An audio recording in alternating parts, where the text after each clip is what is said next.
I could not think of a more exciting way to start today than to finally see the Paladins Premier League logo once again. My name is Gormizer, and welcome to day one of a new season of the Paladins Premier League. I am more than excited to be able to jump into this, and of course, to be able to walk us all through not only this set, but then just the day. I've got none other than Rain Day sitting next to me. And I mean, how are you feeling? PPL's back. We can celebrate a little. I brought some glow sticks. Hey, can I get one? Do you have multiple? Yeah, I have two. So we can celebrate as much as we want. Glow sticks there you go. in the sky. You have them at home. Go it's ahead. the PPL tonight. PPL's back. Don't take that's copyright right there. That song was on fire. That's a top 40 hit right there. Country's In. It's on the album with Country's In. This is a great start. I think everyone is excited. The lights have turned on in the studio, in the player booths, which we've had absent for the last couple of months. I'm ready to go, man. Let's get it started. And today, I mean, it's already going to be an action-packed day. It's one of those things where we were looking at it, and today we actually have 3 matches total compared to what you're going to normally be expecting. I think we're planning in the future for it to be 2 a day, but today we're going to be packing a little bit more action in for it, and we get to finally look at a lot of these teams that we kind of hinted at a little bit yesterday for Esports Weekly. But now we're finally able to kind of look and explore these full rosters, see how they're going to work out. And we actually have the schedule for today, so you can see the rosters you get to look at. Pittsburgh, Knights, and NIP, that's the first matchup. Envy and Na'Vi for match number 2, as well as Kanga and Renegades to close the day is out. Obviously, Envy, Na'Vi, most of those players are pretty much going to be the exact same. I think Zarini is coming in for Na'Vi, so that one's going to be a little different for you there. And day number 2, we'll start out Kanga, Envy, Renegades, Na'Vi, Knights, and Virtus Pro. The only new team on day 2 is going to be VP. And we got to talk about them a lot yesterday. Vet seems pretty excited about this. Oh, there's just so much to be excited about. I mean, that'll be more of the clash from North America. A lot of those players used to play on the same team. They used to be a part of one another's coaching and team environments. So we'll see how they translate into the game. I like these glow sticks instead of a pen, by the way. It's a little bit of a classier, but I just came from a rave look. I appreciate it a lot, Cor.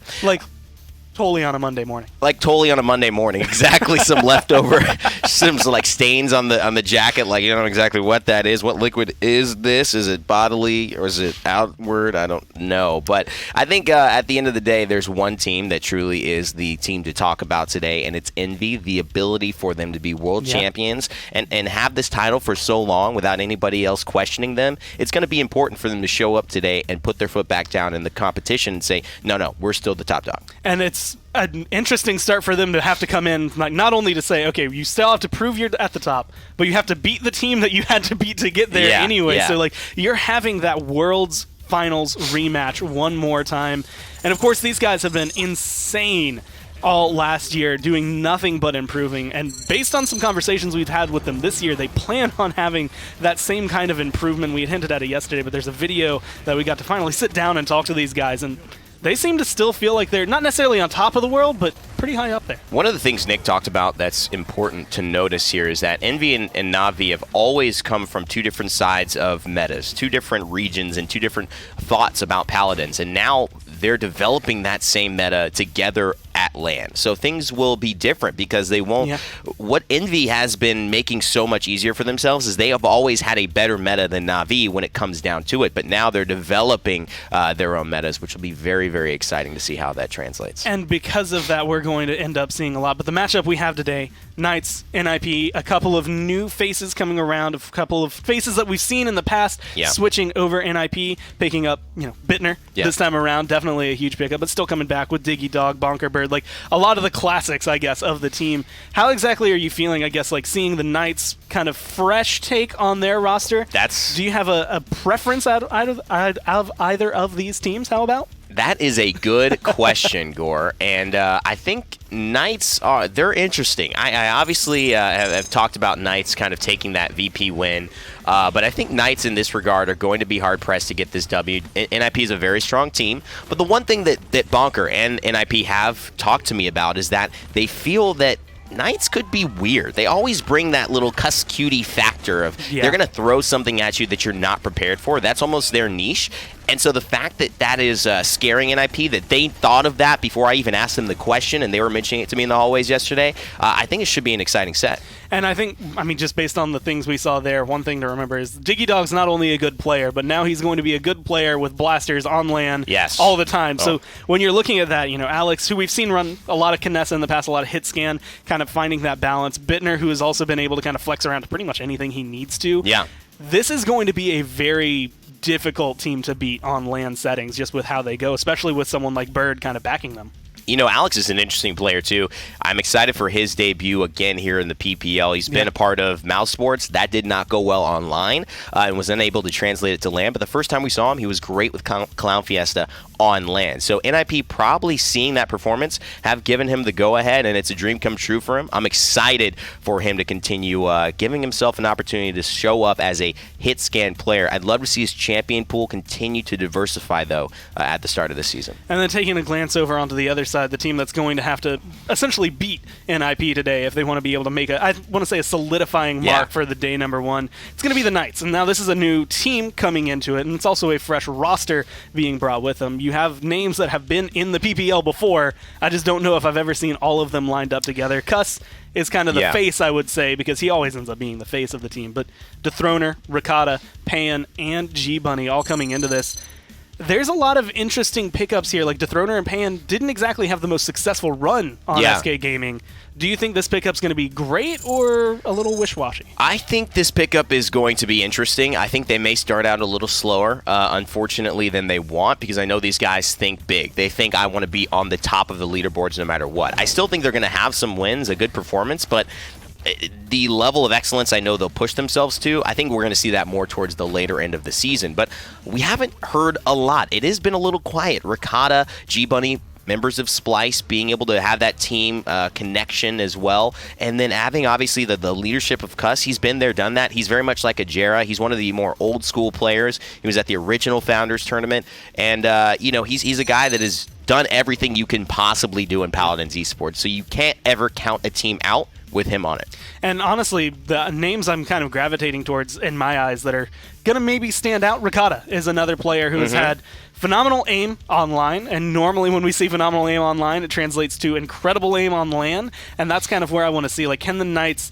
not even outdraft, not even outplay, but just can they have those really big highlight moments that showcase that they are, in fact, amazing. And it actually turns out we do have a couple of these players sitting, but actually just the one, and it is going to be none other than Dethroner. So we can go and get his thoughts for how he's feeling before this match. All right, guys. Well, I'm standing here with probably the only guy in the Paladin scene that can make me feel short. Dethroner here, the Pittsburgh Knights. It's opening day. You guys are the first matchup. You're a local here in Georgia, but a lot of these guys are kind of moving. This is a new team. How's everybody feeling today? Everyone's feeling great. I mean, my team's been down here for like a week now, but like we've been practicing together since December, like the first week of December. So like everyone's doing great. Everyone's moved in. Team house is going great. Thanks to the Pittsburgh Knights. What'd you have for breakfast this morning to get ready for the game? I had a waffle, omelet, and a couple sausages. Well, that's a good balanced breakfast, and you're certainly going to need it. How are you feeling about this opponent you're sitting across from? You mentioned today in one of your tweets that, all the trash talk and stuff aside, these are some guys that you seriously respect, and these are some big names in the scene.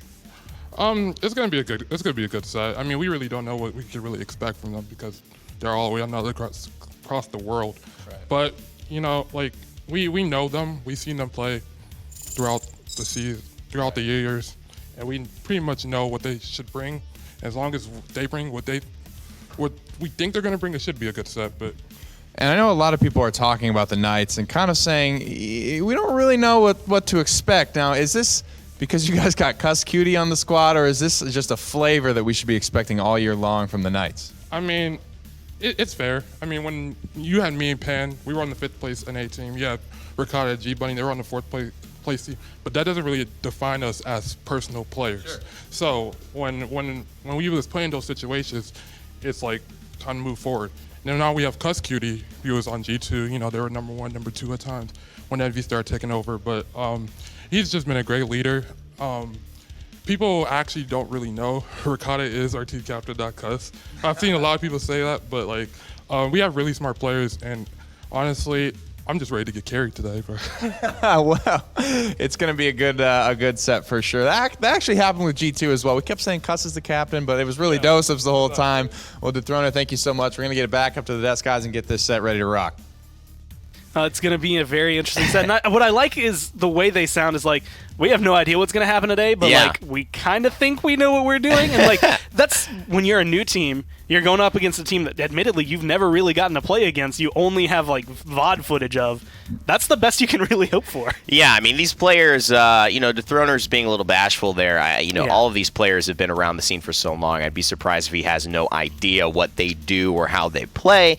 If he does really believe that, then I don't know the prep that's gone in for this moment. But I do think that the general kind of underdog story that he was talking about is really what intrigued me. The fact that they are 4th, 5th place guys, but in themselves, their own play, they're not. That was our team, they said, not us as players. So putting them together with a leader like Cuss, even though Ricotta's the captain, Cuss is really, I think, an emotional leader, and that is what is going to be the energy of this team. He's going to play on emotion. So if he gets game 1, I think this could actually start to be pretty bad for Nip if they can get rolling 1-2 games early. And this is actually something, and I'd gotten to talk to Vex yesterday, and it's interesting seeing Cuss, the old G2 kind of split up, because one of the things that's been on my mind was the emotional issues that we always brought in with G2, where it's like if you lose momentum, you kind of lose heart. Right. Is that going to be carried with all of the players, all 5 of them? Is that going to get kind of separated to different teams, or was it just because of them as a unit that would affect them? So whether or not Cuss is like going to bring people up, maybe bring people down, I think this team has a lot of potential. Yeah. And that's something that we had noted on several times throughout the last year.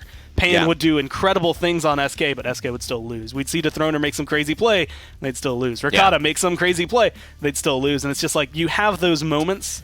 And that's, I think, the hallmark of a good player in a bad setting. Yeah, I think one of the things we'll see in this set, too, is that there could be some interesting map choices because we're in best of 7s in the PPL on LAN. You now are going to try to bring out some of these maps that make people feel uncomfortable. It was one of the ideas that I think G2 helped pioneer, how to play Timber Mill the right way and to play in those cubbies. And so when you consider that this could get interesting later on, it gets more and more tempting to start watching. Well, we have someone from the other side this time around, Bittner, who has moved from team to team to team, now on NIP, and he's standing by for an interview. So let's go ahead and feel how NIP are looking before this set. Guys, I'm here with Tenor or is Bittner, I guess we should say, of NIP, one of the newer members of this very famous European squad. A lot of success across the board. But first things first, man, what'd you have for breakfast? Yesterday you were obliterating a box of donuts, but I hope you brought some healthy choices here today. Well, we ate hotel breakfast, so it was mainly some bread and ham. Then I went to Smoothie King after to fill me up. Very good. How are you feeling about this squad? Because you're not exactly a stranger to success in Paladins. You've done very well in the past on Fnatic. What are your expectations for this NIP roster out of the gate? I have high expectations because I think we're all extremely good individuals. Walker and Bird had a lot of success. Alex is newer to the scene. He was in Mouse before, but he's a great individual player. And Dig Dog is obviously a real good player as well. Talk to me a little bit more about Alex. He's been on LAN a couple of times, but playing so long with Fisheko, how is your kind of synergy as the two backliners for the squad been? Me and Fish were obviously very coordinated. We had a lot of success together, but when it came to the very finals of the sets, it didn't always go our way. Yeah. And I'm hoping with Alex he will do better. We're in scrims, we're very coordinated and we do well, so I hope it keeps going. Awesome. So, well, it's going to be a great set, I think, for sure. It's a best of 7 and something you're no stranger to. Thank you so much for the interview, guys. We're going to get back to the desk and get ready for the game. It's always nice to be able to see Bittner, and I think it's interesting to see that he's a little bit more comfortable. One of the things, like especially when we watched Fnatic during the last couple of LANs, was a little shaky between him and Fisheko whether or not the team was going to be able to dominate the way they were online. But it seems calm, collected, everything's ready. Fish is a great player, don't get me wrong, but he has this level of casuality to the way that he plays, and he has a high level of expectation in the game. Mm-hmm. I don't want to say he's kind of like a spoiled mentality, right? But he's so good, it's easy to be. If you're not winning all the time, it can be very difficult. Tenor is a little bit more reserved, and I feel like a little bit more invested as far as what he's actually said about his life. You know, he gave up school the second he went pro in Paladins. So before even moving here, he had all in to be able to do it. That's why those losses for Fnatic in the finals, that was so hard for them. And maybe their DPS and their styles and their expectations didn't mesh together. Both amazing individual players. It'll be interesting to see how he fares with Alex, though, because, again, Alex still needing to prove himself here at this level. Yeah. Bittner already proving himself, but, Tenor, Yeah, basically proving himself, but being able to do it with his co-partner, his compatriot, that's going to be a big deal. But this man right here, Bonker, Gore, he is the guy that I think is most instrumental to their success. He's that fill role. He's the DPS and the tank flex. He's just such an important player for NIP. And it's actually one of those things, like you said, Alex, Bittner kind of having to come in. Like, Bittner doesn't have to prove himself at this level, but you have to prove that you can fit with this team. Yes. Alex has to prove himself at this level.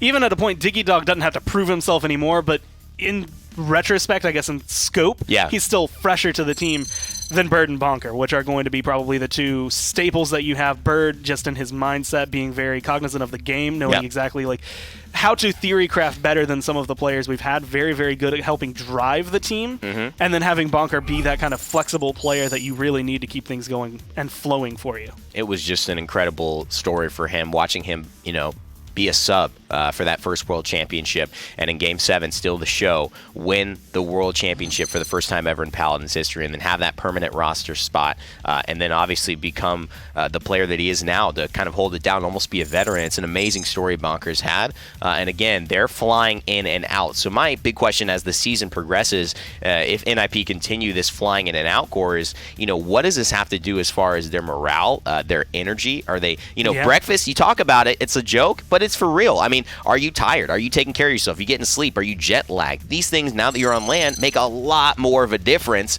instead of if you're playing online. Especially, you can't hit Game 4 and be thinking, man, guys, I really need a snack. Like, you hit Game 4. Exactly. Very true. Well, we have the maps coming in, and this is going to be NIP's picks. So they are going to be first, and it's going to be Frog Isle, Fish Market, Warders Gate, Serpent Beach, Jaguar Falls, Banned Out. And it's kind of interesting. Like, Fish Market, I can understand. Warders Gate, I can understand. But they are a little different than map bans we've seen in the past. Serpent Beach, Jag Falls. I told you, expect some weird stuff. They want to take NIP to those different maps. Those are the two most standard maps on all of Paladins. Yeah. Now, you still have Bright Marsh. Frog Isle is very sniper heavy, though. And there are great sniper players on both of these teams. So I'm expecting a Canessa on the side of Knights if they can get it. But I don't know if NIP will fall for that trap, the immediate ban, And that is, I think, the eyesight kind of set on the fact that they know there's not only good snipers on this side. Again, looking at Ricotta, looking at Pan, like, you have that capability. The question is whether or not they want to go for the Strix. Do you still give up one of the snipers and kind of lose that presence for yourself? I think at this point, Knights are going to take the Strix, but they may wait to see what NIP are doing. They have the Mako, which is warding away the Strix because of the aggressive potential. And I think that is just not something that you want to see. That will most likely go in the hands of Bonker. We'll see here for Grover picked up. And the Drogos. Wow. I like Drogos on this map. I don't know if I like Drogo's second pick on this map when they're still like, hey, we banned one sniper. There's only one available. Like, if we're going hit scan, we might as well get the one that's going to take you out of the sky the best. It was such a good Makoa pick because it made them hesitant to pick a backline sniper because Makoa could abuse Strix. If Makoa just gets anywhere near Strix, Strix should be dead. So they said, let's go a completely different route, and it looks like that's what they're trying to do. Two aggressive tanks on their own. Barrett can hold the point or can push a little bit, and Payan is the Drogos that you want. Yeah. So they're trusting fully in him. I like it. They still have one room for like a flex DPS left on Knights. Grover, Drogos, Ash, Barrack. So they have front lines. They can be aggressive. They can be passive. They actually have a lot of styles of play for them. NIP, Makoa, Strix, and Nara. We need a support, all of which other than Grover are going to be available for them, whether or not they want to go maybe some damage amp probably Damba here.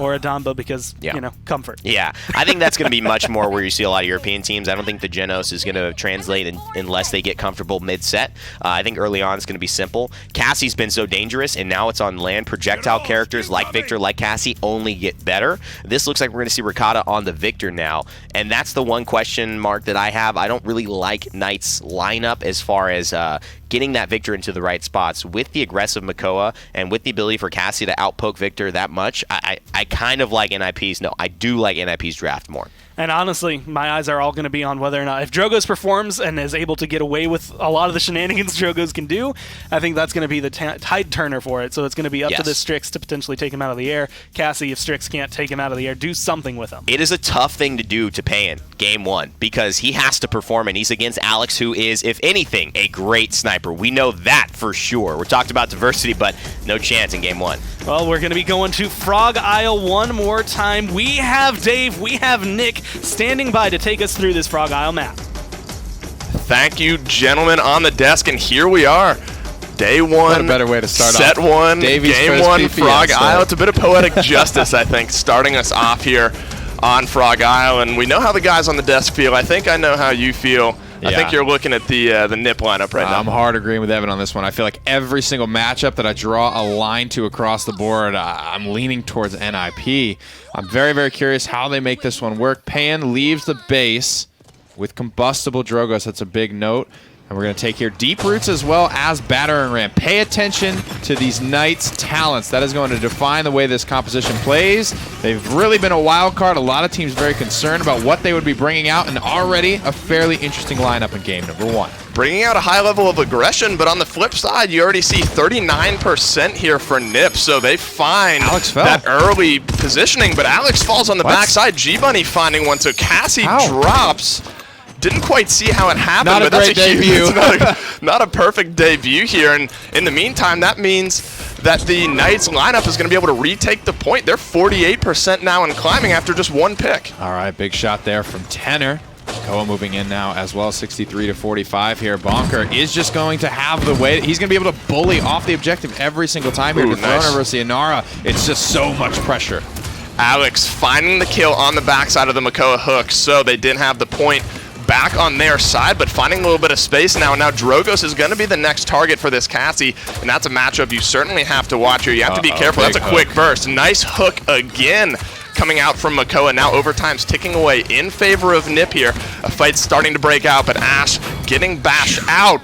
Bittner finds himself 2. NIP find themselves 1 on the board. Well, let's take a little damage chart peek here, and it looks like Bird will be the first ultimate of the PPL season here on land. Dread Serpent is ready to go. Flashbang not far behind him. Alex, of course, rolling off, but he did get his scout off in that last fight as well, so maybe he was the first one there. 2 minutes on the clock now to get this one rocking and rolling. It's going to be a very different round in the next with ultimates and things like that available, but I don't know if I'm seeing the light yet on the Knights composition. Barrage finds a few, drops Bunkar, so that's going to be the Inara down on the backside, but Alex cleans up Cuss. So that's the Grover down as well. So a bit of a 1-for-1 to start things off here. You got to be careful if you're Alex, maybe biting off a little more than you can chew, but he's able to get himself out, not before falling to the high-flying Drogos.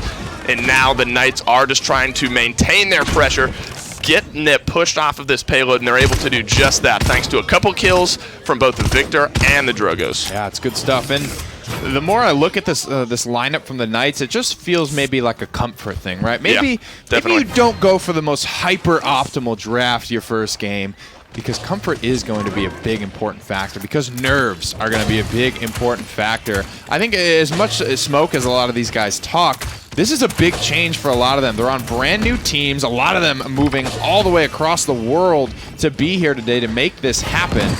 It's got to be a lot on their minds. It has to be. And Bittner's not missing right now. I noticed a few kills coming in from him on the side, but G-Bunny's making his presence felt on this Ash as well. He started off this fight with 2 kills, about 48 seconds left, and NIP still have a pretty good distance to go here, and both teams are just trading so far back and forth. 3-2 on the Strix, 4-3 on the Cassie. Meanwhile, on the opposite side, you have to look at that 5-0 Victor, the 3-2 Ash, as well as the Drogos. Yep. So certainly some high-powered players going on either side. There's no flank pressure coming out, no Eevee. That was banned away, so the Knights may be a little bit aware of what may be coming from NIP. That doesn't go both ways. NIP were very vocal about, like, we don't really know what to expect from these guys. I talked about it a little bit with the interview. Cuss Cutie has always been known for the teams he has played on to be very versatile, very hard to read, very hard to predict. Dragon Punch is going to kick off this overtime, or maybe not. Who's he looking for? He's looking for a backline. He's not able to find one. He actually gets cleaned up instead. Bittner cleaning up the Drogos through his Dragon Punch. Digidog as well dropping the Ash, so that's 2 down now on the side of the Knights. And NIP is looking to clean up round number 1 with 2 points. Whirlwind comes out trying to keep himself and his Barrack healed up, but Barrack is going to be soon to fall after this. He's the last one contesting here, and it looks like it's going to go through. Oh my goodness. Dragon Punch burned, Whirlwind burned. Brutal. Nothing burned from NIP, but the payload goes through all the same. I think he was this is the previous trying to get to the back line there, but he just didn't have the legs, and that is the whole skill cap of the Dragon Punch there. There is a fine line that you balance on between being too aggressive and getting caught out while winding up, or being too passive and not having the legs to get there. Everyone can take you out mid-flight. That was a big problem for SSG in the World Championship, and Drogos has only gotten harder to play since then. Remember, it's combustible. It's not worm jets. It's not that new style we're used to seeing. Everyone so far that I think has played Drogos with a primary hit scan threat, that's a big thing to worth note. Because he's has to worry about tenor on the Strix, no way in hell he's going to be able to take flight on Frog Isle. He has to stay close to the ground, close to these little line of sight breaks, and just make sure that Fire Spit is his primary means of doing damage and charging ultimates.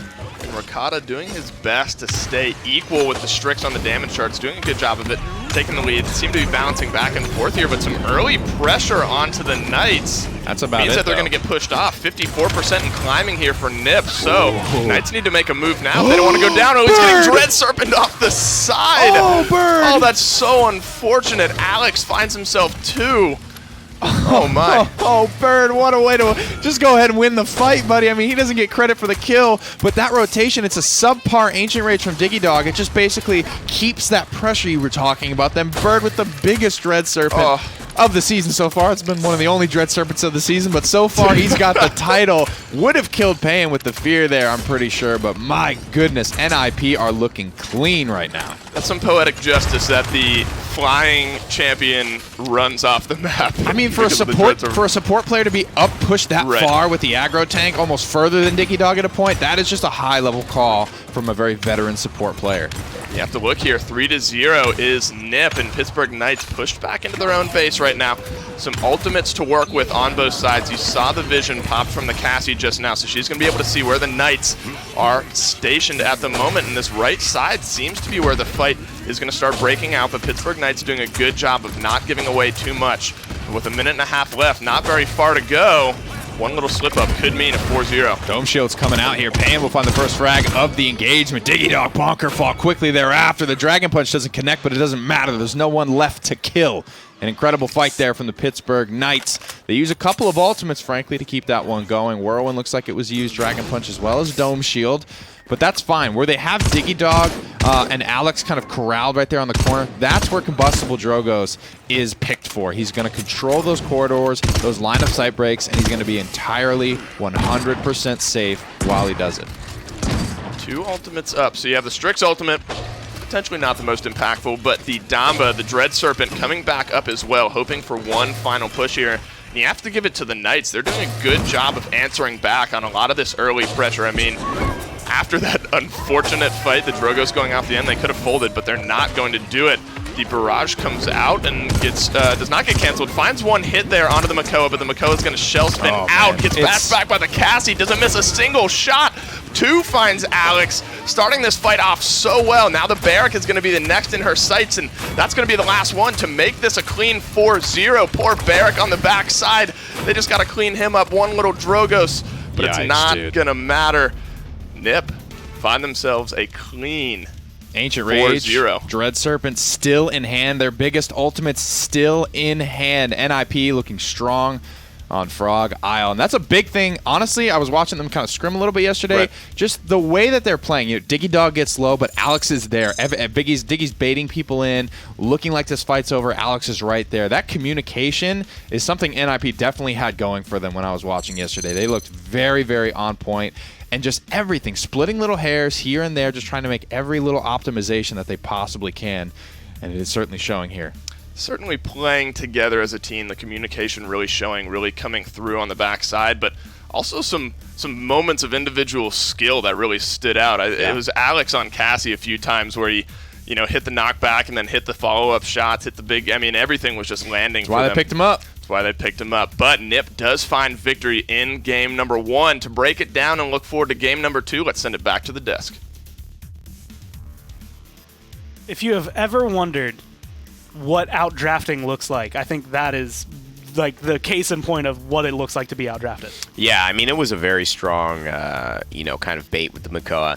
Unfortunately, how do I put this? Knights fell for it, and they tried not to. I mean, it's almost like a double mind game because we're taking the Makoa to ward off the sniper. but then we get the sniper and you pick a lineup that's just as bad against the Makoa as well. There was no stopping Diggy Dog's pressure either way you look at it. And the fact that he's flipped to tank is interesting because, that has to happen because Bittner and Alex are the two main DPS now. So he has to fill in more of a main tank slash fill tank. I think Bonker's probably switched off to the main tank role now, and Diggy Dog will be playing those aggressive tanks, the Ashes, maybe a Barrack. We'll see. I don't know how they're going to go into that kind of working out in these next lineups. But it was not a strong performance from the Knights, but a very strong performance from NIP. Yeah, I mean, and just to underline that, we can look at just the one Dread Serpent. That matters. Like, if you need a case in point of how good our NIP feeling it is, I can take Drogos out of the sky with a Dread Serpent coming down from Bird. Like, yes, you can. Those moments, and it's NIP's map pick. It's Frog Isle. It's a very 4-0-able map. If you get ahead, everything starts rolling. So Knights, in my mind, have something maybe a little bit more looking forward to Game 2, Game 3. But that was just, I can't think of anything other than to say just a classic way to run the map. I think they'll get better as the set goes on. I think adjustments are things that need to be made here, though. And you look at the way that Alex kind of started to pop off. That's what they brought him in for. This is that LAN level that Alex has shown earlier with Clown Fiesta that got him those eyes from Mouse Sports in the first part of last year. So now being able to show that off in game number 1, I like it. My only issue was, what they did to Payan with this draft. It was so difficult. He was so countered. But again, sometimes it is just the man who aims better takes the cake in Paladins. And today that was Alex, at least in game 1. And it's this moments where he does get aggressive, like where he doesn't mind getting in your face because he knows how much damage he can do. Tracing shots in the air, knowing where you're going to land, knowing the arc of the disengage. All those small things. Yeah. Being able to come together and all make him small things look incredibly good. But, I mean, where could you fight? If you're not fighting him, you're having to fight Bittner. If you're not, like, under the scope of the Strix, you're under the crosshairs of the Cassie. Like, there was nowhere, I think, that felt safe for anyone on Knights. Yeah, and that was the problem. They had a lot of champions that could really get aggressive in an instant. You saw there was that moment where I think they were trying to start that push off, and Payan felt very comfortable. He's hitting some fire spits. It looks like Alex was going to die. Then all of a sudden, Diggy Dog slides in on the Makoa shell, and he's like, oh boy, let me back off. Then Alex shows up. He dodge rolls in. It's not looking good over in the side of Knights. Dethroner a little maybe dejected here. Didn't want his first game to be a loss, 4-0. But there's time. Well, I'm going to say, I think if you're going to get a loss in this set, and as much as it sucks for it to be your game debut and that happens, get it out of the way. Get out of the way. Now you get to go. You Now get you to not lost. only choose this map, You lost. but you get to be able to kind of figure out what did we just do wrong? What do we need to change? And a lot of it was we were too timid. We were too nervous. We were focused on what can this do, and we're too worried about playing it safe, I think. So you end up giving all of those power picks over to You NIP, do. right? Like, you go through the bans and you're like, well, we know Eevee can be a big threat. Let's ban Eevee. And then it's like, well, you left Makoa open, so now you have to deal with the Makoa. Well, we don't want to pick the sniper into the Makoa, so we'll grab Drogos. It's like, okay, well, now you've given them Makoa Strix. Like, you've given them a perfect counter to your draft. Yeah. And I think it's getting comfortable again, not only with each other. You're on land for the first time, and you're up against a big-named opponent. Like, you got to be able to kind of get that under wraps. And I think the Eevee ban was odd because Diggy's the Eevee player on this team, and Bittner would then have to be the flex onto the side tank, but that's totally taking away one of their key opportunities to utilize his ability to aim and carry a game on those DPS flex. So if you leave the Eevee available, then Diggy goes, and then Bittner, maybe not as a flexible of a player as Diggy is to be able to go onto a support or to a front line. He's done it before. We've seen plenty Genos from Bittner to flex out Fnatic's lineup, but I think that was a ban they probably won't want to do. I'd let Eevee win a game first before I ban her out, even though on land you will see Eevee's, Drogos, Cassie's projectile characters become much better. You know, I was making a joke earlier when I said Ice Mine's first map. It's not going to be the first map, but it will be map number 2, so you still have to go through and play it. And I honestly think this is a good place for the Knights to be able to... Again, I've said this before, Ice Mines is an equalizer. It is we think we can take you, but we need to kind of prove to ourselves we can take you. Yeah. So we're going to take you to a map that is going to make this even, see what we can do, and kind of hope for the best. The thing I like about Ice Mines in general is it gives you a lot of playtime. And when you're warming up on a LAN in a LAN environment for the first time, you just want to be in the game for about 15, 20 minutes and just get your shots ready, understand the lineups, understand who's really an issue. And I think this will be a good map for the Knights to get their bearings. It will be very deadly, though, to their confidence if they lose again 4-0. I'm just saying, it's not going to be a good look if that happens. there's a lot that is still going to be on the line for them, whether or not they can find it. Torvald going to get taken out. I feel like the bans, save for the Eevee, save for the Kinessa, because that was a Frog Isle specific, I would say, style, for the most part, were pretty similar, and the top picks, obviously the Makoa, the Grover, the Torvald, are still coming through here. And one of the things Nick was talking about yesterday was, what is the meta going to be? We're all on LAN. Is it going to change? Is it going to be similar to online? I think week 1, we're probably looking at very close similarities, and then as weeks go on, potentially seeing that deviation to we're just all on LAN. Yeah, I mean, I think everyone's going to come in with their idea, and then it will slowly but surely sync up to what is good. Yeah. I mean, that's how we all see it, right? And champion diversity is going to be at its highest now, and I think with the Grover ban, it is going to change, obviously, the way Knights address their first pick. The Makoa is still on the table, but there are a lot of corridors here and a lot of line-of-sight breaks. If you get hooked, you could be easily dead, but there's not as much free movement for the Makoa here on Ice Mines, and he can get punished if he is out of position. So it's interesting. The ban's going to take him away anyways, and it opens up an idea for a Khan, an Inara, if you find the value there. But Leon and Cassie both available in this matchup, which is different. And Khan is probably one of the ones that it's very interesting to see. I think the other day I was calling him Fat Victor, but he really can play 2 different roles. If you go Storm of Bullets, he is going to be a Storm of Bullets. He's going to be shooting a lot. He's going to get a lot more damage than you think. Right. And he's got his own kind of built-in survivability. I personally prefer Inara over him, but I think he's got a lot. Or you can go for the Vortex. That's not fair. You're an Inara main. That's not fair. We're supposed to be unbiased. Unbiased, but Inara is one of the best champions right behind Bomb King. There you go. Yeah, I'm with you on that one, too. A little bit of bias coming over on the desk. Cassie is, I think, stronger than a lot of the North American teams are giving her credit for. I think you have to take Khan here. I think you have to get your front line that you prioritize. But I think now the DPS is still shifting towards the way of NIP. Cassie's so good on this team specifically, though, because they have the Bittner, the Diggy, the Bonker. They're all able to play that Cassie. Alex as well. It can go to 4 people on this team, which gives them a lot of lineup flexibility. So taking that away or banning it is something Knights might want to consider later on. Especially if it does well game 1, and then does increasingly well on game 2. And she's already like one of the top tier characters right now. So you're really having to look at where she's going to perform. They grabbed the Maldamba early on, which means the Bird's going to have to switch off of that gear. But again, every support is going to be available except for that Grover. They're going for the Saris. Now this one, I want to know what your opinion on is, because really for good. me, Saris is it's really good hit or miss. On this map. It's really good. Taking the Ying would kind of set them up for that potential Grok play that we saw so well again with Watkins, and how that can bounce off of those. Plus you have Inara, who's already like essentially a totem you can bounce things off of. She's not moving very fast. I apologize, Gore, but she's still a great character. But at the end of the day, the Saris is really good because the Void Abides got put into this heal, and that's where this point fight happens. It's just a big circle, and she also has the range to poke in, poke out. Bird's going to be very safe on this this healer, and it's going to give him a lot of opportunities to keep Inara up and healthy.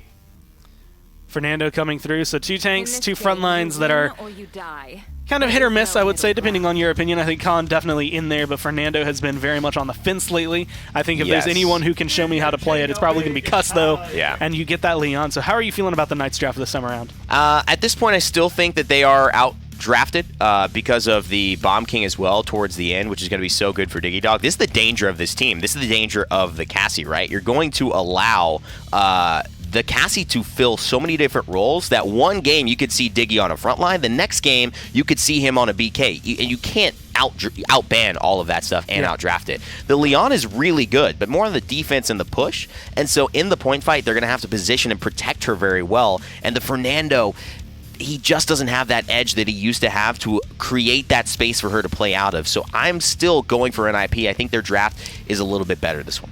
I honestly can't.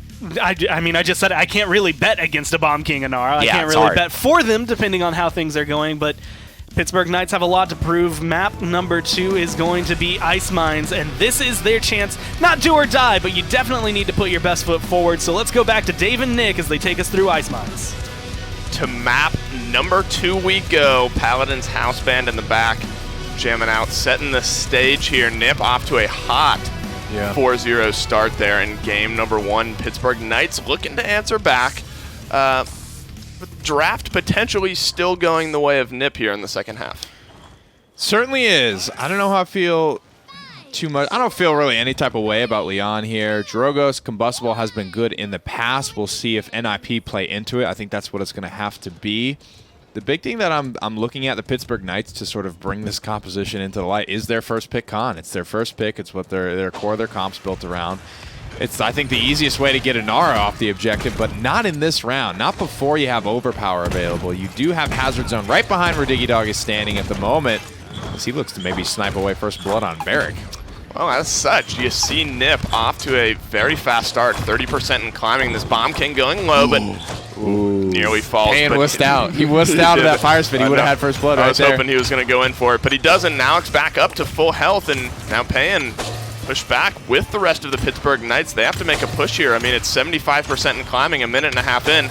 Looks like Fernando is going to be the one leading the charge. Fire Spit doing a good job, getting some damage in. Oh, but you got to watch out. The Bomb King's coming in on you. He's going low. Can he hit his shots? He can. Alex picks up one. Drogos falls on the backside. Dethroner's the next to fall. Pittsburgh Knights pushed off. Overtime ticks away. That's and what I'm one saying, goes onto though. the board for Nip. You can see the communication from NIP, right? They know when to go. They look at the map control they had over the Knights. Knights go, this is bad. We got to fix this. They start to push in onto their own high ground, and then almost just magically out pops Alex because he knows nobody there anymore. Right. He knows everyone's up on the high ground, and he just takes that 1v1 with Drogos. We don't talk about Bomb King as like a natural predator to Drogos, but when it's that range and it's that caliber of player, it's not a problem for Alex to deal with. Especially when you can hit your shots the way he can. We saw him on Cassie last time, doing it big on the Bomb King this time. But I guess you could say that's the easy part of Ice Mines. The hard part is getting around these choke points. Pittsburgh Knights certainly not going to want to give it up easy, and they're not going to give it up easy. But this is the part where you really got to watch out. I mean, a few picks could turn this 1-0 to a really quick 2-0. Lots of members of the Knights bunched up. Early Dread Serpent coming out. Bomb King gets feared away, but there's no follow-up on the back end. The Convergence comes out to answer back a little bit as well. But damage is all going in Nip's favor. One does end up falling for both sides here. Here comes the King Bomb. Who's his target going to be? Looks like it's going to be on the back end. Nobody finds a Fernando, but he's going after the Damba, who falls anyway. Now it's just Fernando. Now it's just Khan. They're trying to hold this payload from going through. I'm not sure they're going to be able to do it. Too much damage on the side of Nip equals one more on the board for them. Unless the Fernando can do something big here. I'm not sure he's going to be able to. This not 2-0 for Nip. Is Premier League Paladins right now from NIP. They know when it's time to go. They know exactly how these fights are going. Look at this. Everyone pushes up to the high ground. Alex goes, okay. Easy for me, dude. Poppy bombs around that corner. Poppy bomb into the Drogos. Yeah, you know, a couple of easy kills. Cusscutie tried to come there. I don't think he had line of sight where Drogos was. But even that last fight was so chaotic. Dread Serpent comes in, doesn't get a kill. Immortal, Diggy Dog's somehow alive in the corner. I don't know how he survived that, but he did. Immortal comes out. Then you see Cuss and Dethroner jump off the high ground. King Bomb is already rolling through. Cuss narrowly manages to escape it. But at that point, he's out of line of sight of the rest of his team, and he just has a really awkward route to get back involved in that fight. And I think NIP, they're just aware of where everyone is and what they can do to adjust around their enemy's positioning. That's what I'm feeling from them right now, and that is what's so crazy. Alex going for a similar dive to what he did, because if no one's going to control that space, he's just going to be happy to take it.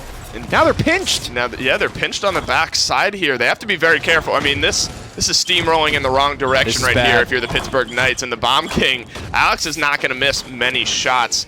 But look at the damage. I mean, the top four, the Inara's out damaging Leon and Fernando. Paying on the Dragon Punch whiffs. Not necessarily detrimental at the moment, but that's a big ultimate that's not going to be down for the next fight. But already up to 75%, 78% on the point. And the Bomb King's just doing some zoning. They're pinched. They can't turn their backs. There's someone from NIP in every direction. Here it is, the turnaround. Finally, some kills starting to come through for the Knights. 96% though for NIP, but it's Ice Mines. There's the fast cap enabled. The Knights should be able to take this, barring any catastrophic failure on the defensive zone here. Enough staggering could mean their first points on the board in this Premier League season. It looks like that's what they're going to do. Get the dismount on the barrack. You know where they're coming from. You have the Bomb King in the background. Alex is still back there.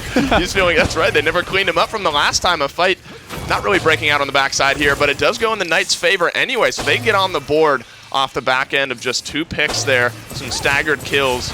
Nip now on the defensive end. This is good for the Knights. They need to get this one rolling. They need to win this game, Dave. They need to win Ice Mines. This was their map. This was their ace in the hole. They need to get this one on the board. This is a best-of-7 set. You can't get discouraged despite that 4-0 on Frog Eye. You have to still feel good about what you can do. Look at this. Diggy Dog and Alex giving them the loop-de-loop yet again. These two have pushed very, very confidently. They are playing beautifully together. Alex and Diggy Dog may be one of the nastiest 1-2 punches in the PPL this season. And it's looking like it right now. Neither of them missing shots. I think the last I saw, Barrick was, towards the top of the damage charts. Leon's made her presence felt finally, but you are right. I mean, that is a 1-2 punch for the ages right now. The Barrick, the Cassie, the Inara out damaging some of the members here on the Pittsburgh Knights.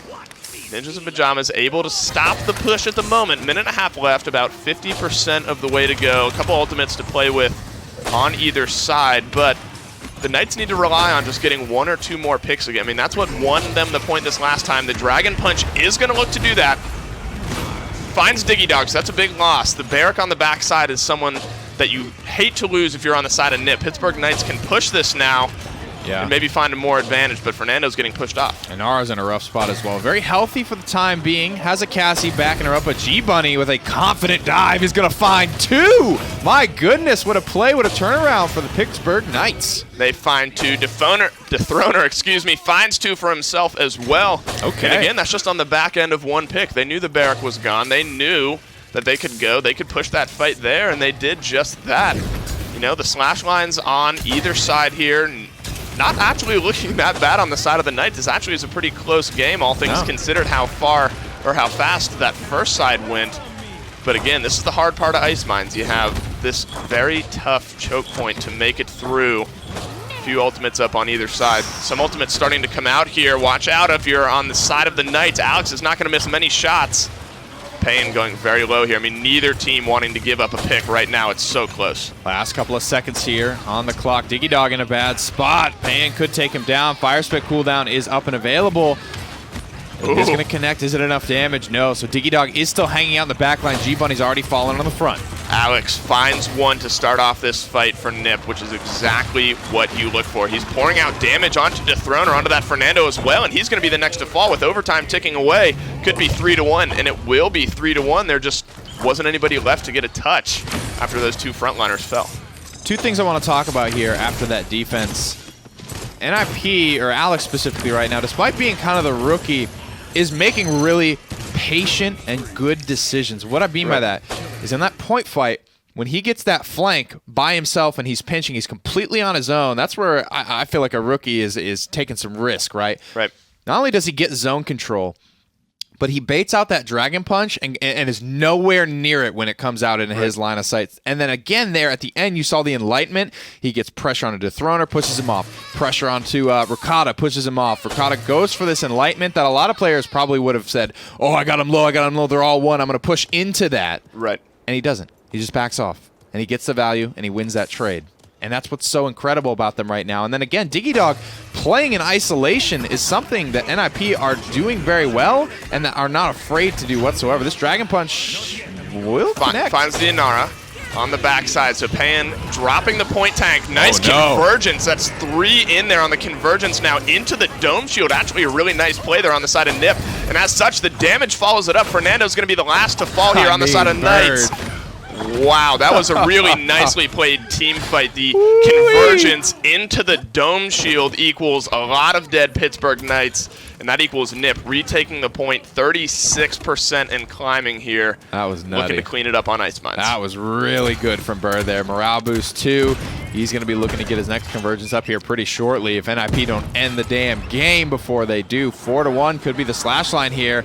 Look at the Inara. She's zoning out right now. Seismic Crash is coming through 90%. I think this is it. It could be it. The nice Inara wall kind of ends anticlimactically in a way. I mean, it was just good zoning that cleaned it up there. I mean, there's not really much more to it at the end of the game, and you got to give hats off to Bird. You saw him in game 1 hit some huge ultimates. You saw him right there hit a nice convergence into the Dome Shield, which really cleaned up that last fight, and everyone on Nip is just clicking right now. It's really good Paladins from NIP. There's so many things I could go into, But it's that Dragon Punch they kind of committed for it, right? The Immortal is there to cover it. That's a very aggressive play. That's where we're setting the tone for this fight. We're planning on winning this fight. Right. Very rarely will you see a Convergence land to that extent at this level of play. But because that was such an aggro play, Bird read the situation perfectly and responded in kind. Well, Pittsburgh Knights find themselves their first point, but Nip find themselves their second win here in this set. To break it down, Gore, Evan, take it away. There is a ton throughout that entire game. I think that was kind of telling of the Knights. But there was one moment where you actually stood up out of your chair, and the only note that I could come up with it was that Pan seems a little timid to take fights. Yeah. And it was one specific moment later in the game that it happened, but it happened at the very beginning as well. First blood was missed because he didn't go in. And then you saw it again when he had Diggy Dog to one shot, backed off, didn't chase it when they were trying to push, didn't get that push. You just need to finish kills. And I don't like what they're doing to Pan. I don't like, and Pan could be saying this, I just don't think prioritizing the Drogos this much against such good players in these situations on maps that he's okay on. You know, okay, Frog Isle, he's great if there's no hit scan, but there was. Ice Mines, he's okay. You know, I think my big concern is that they need to switch something up. They're counting on something that's hard to be a hyper carry right now. They need to take the Cassie off the board or do something with it. Another thing we need to shout out is Alex on the BK. Fantastic game from him. I have not seen him play BK competitively, and he's been more traditionally focused on hit scans, Leons and Canessas and things like that. But the fact that he's able to do it so well, and give Bittner the freedom to do this on Cassie, I mean, it's phenomenal what he's brought to the team. I mean, if you're looking at LAN and you're thinking, man, we need to ban Bomb King, and there's a list of players that typically come to your mind of this guy's really good on him, this guy, like Alex just put his name on that list. Absolutely. Obviously, Bittner has been a fantastic caster. We've seen that in the past, but having the presence of mind, and I think the pressure, I think Nick had even said at one point, a 1-2 punch that they were bringing, specifically from 9-2, and I don't even remember the assist, something high it was 9. For Alex. 9-2 and 9. I mean, he was able to do so much work on that Bomb King. And the thing about Bomb King, there are some maps that are not good for him, but on LAN, and depending on where they go, he can flow into a lot of these, so that's another ever-present threat. Yeah, Bomb King, the reason he excels over Drogos in this map is because of the nerfs to Combustible. Grumpy Bomb is still one of the best, single best abilities in all of Paladins. The fact that it can zone, it does damage, and it can set up for kills, incredible. And on Ice Mines, it's that Grumpy Bomb basically kills you if you get stunned by it. So at this point, the Knights need a drastic adjustment of how they're drafting. They need to prioritize or deal with Cassie. They need to take Leon when she's in a much more better situation to do Leon things. And again, they just aren't having the rhythm with the Drogos. That Immortal was used too early. I mean, honestly, Bird just read it and said, you have nothing now, Convergence, and the shield couldn't stop 4 people from dying. If he had Immortal then they all would have stayed alive, NIP would have baited themselves, and maybe we see Knights still playing on Ice Mines right now. Unfortunately, for Knights now, they are now down 2-0, and their last map didn't work. The Great Equalizer did not equalize anything. It was still a 4-1, so we have another map that we're going to be going towards. Map number 3 could be anywhere, but we will find out. That is, in fact, Stone Keep. So, stray from the odd, go back to the typical. Grab yourself a map that you're comfortable on, you know how to draft on, you know the front lines, how they work. Like, everyone knows Stone Keep in and out. It just comes down to play style. I actually, I think this is a better map for them in general. You can have some hit scans work. It opens up Ricotta's draft pool. I mean, the Leon, the Canessa, even the Strix, but that I wouldn't feel great about that. The Drogos is better on Stone Keep. He's got the room to fly. He can get a Wormjets build going, which is really what we've seen Drogos excel with in this meta, even though Combustible is a little safer. And the Cassie can be effective, but you can also, kind of play around it a little bit if you are smart. This should be an interesting one. I like that they're drafting front lines. G-Bunny, I thought, despite not having a great performance, has made some nice plays. So I trust him as a player. I think they just need to get coordinated on how they're operating. And I think that is the best way to describe the Knights right now. Based on these last 2 games, that's how I would just describe them as a team. 5 great individual players. They just need to get coordinated on how they want to do things. Is Drogo's going to be your number 1 go-to pick every single map? Is he going to be someone that you kind of put on the back burner? Let Payan play. Let Payan play Eevee. Everything. Let Payan. I think if you leave Eevee and Drogos open and you don't pick Drogos till later, like what they're doing is they're 1, 2, 3 picking Drogos. What you need to do is get your Damba, get whoever you feel comfortable with. They're banning Grover, so what's ending up happening is their NIP or them are taking a front line, and then Knights are taking a DPS tank, and then NIP's getting Damba after you've banned Grover, or you're rushing Grover Drogos, and you're getting your Drogos too early. I think they need to get their support here in 1-2, and then I honestly would say wait on your DPS. Maybe get a Cassie here as well, because I think NIP are so deadly with this, man. I mean, take it away. Get yourselves feeling comfortable. Obviously, you have Cassie players. Again, like you said, NIP, they have like 4 people who can flex around onto the Cassie when they need to. Knights have a couple as well, but they need to be able to get that away, and I like the fact that they do listen to you. Grab it a little earlier. They take the Ashe as well, and how are you feeling? I mean, Inara is hard to displace, but if there's anyone who's going to knock her around, it's Ashe. Yeah. I mean, I don't know. What do you think? I like the Inara. I feel like it works really nicely in NIP's lineup. I think Bonker, it's a pretty go-to champion for him. Yeah. I mean, they don't really show their lineup too much, right? Like, I think the thing that's cool about Inara is that you get a great tank, works great on this map, works great for Bonker, and you don't show your hand. Any support, any frontline, any DPS, no matter what you put with her, she's good. Yeah, and you really don't show what's up. I think NIP, great choice here with BK, because Alex just proved that this can work. Ruckus is great for Diggy too, because you notice he's been on the Barrack, he's been on the Makoa, and he's been on the Ruckus. What are those 3 things? Aggressive tanks. They can be played that way. Barrack's shifted more towards a point tank on a lot of comps, but Diggy likes to run it the way I do, which is getting aggro, using those shields, those turrets to self-sustain while you use Tinkerin and kind of battle out with the damage dealers. And I think there's a very important note. I always mention that Cassie is a counter to Ruckus. You get Wrecker, you get Big Kame. He doesn't really exist in that match anymore. Yep. NIP feeling confident enough that they can pick a Ruckus into this Cassie and think that it's still going to do incredibly well is showing off, I think, a little bit more on their side. I honestly, I would be less worried about the Knights' big game Cassie versus NIP's coordinated dive with BK and Ruckus. BK and Ruckus coming at you, like, good luck getting one shot off before they kill you. Those 1,500 bursts in the rockets alone, Bomb King's hitting you for 900, a little bit of poke around the corners with Royal Subjects, that doesn't look strong to me. I like that they get the Damba, and the Ying here is pretty safe, because what you do is if you get a Grok, it really doesn't flex well with this lineup. It's not enough damage to compete with the BK and Leon. So even though Ying, Ruckus, Inara is perfect Grok territory, they don't really have a lineup that supports Grok having enough space to wiggle, you know? But here's the Pip. Oh, no, this is something Cuss has pulled out a long time ago, but it wouldn't go to Cuss, I believe. I think that might be a pay-in Pip. And that's a nice choice here. Now, this is enough damage and some pseudo healing that could make things difficult for the Inara and the Ruckus. The Ying is still going to be pretty shifty, but I think this could work for them. Well, they have a lineup, and like you said, going to be able to dive a lot using Illusory Rift as well, so you don't even have to worry if your healer's behind you. You can just go all in for NIP. But that Pip is going to throw a big fork in the road, I think. Do you feel a little bit more confident about the Knights draft here? If you're Vegas reference, Knights are basically putting 100 on red or black every single game, and NIP are just taking safe bets every now and then. They're slowly but steadily increasing their odds. Well, we're going to Stone Keep, and we have 2 drafts that could potentially take the game. So let's go ahead and jump back down to Nick and Dave to take us through Game 3. Looking to take game number 3, but not the series just yet. Remember, 1st to 4 here in the Paladins Premier League. Beautiful look at the guys on the desk. Miss you. See you all very soon. But we got to get through first. This is game number 3 here. So Pip, Ying, Ruckus making their debut. All the other champions finding their way back in. So the Cassie going over to the Pittsburgh Knights this time. They like that on the desk. I assume you like that here as well. Yeah, definitely super strong about against the Ruckus as well. It's probably one of the stronger points of their draft. Rukata finally get to play in some power picks. This is by far the best draft I think the Knights have had so far.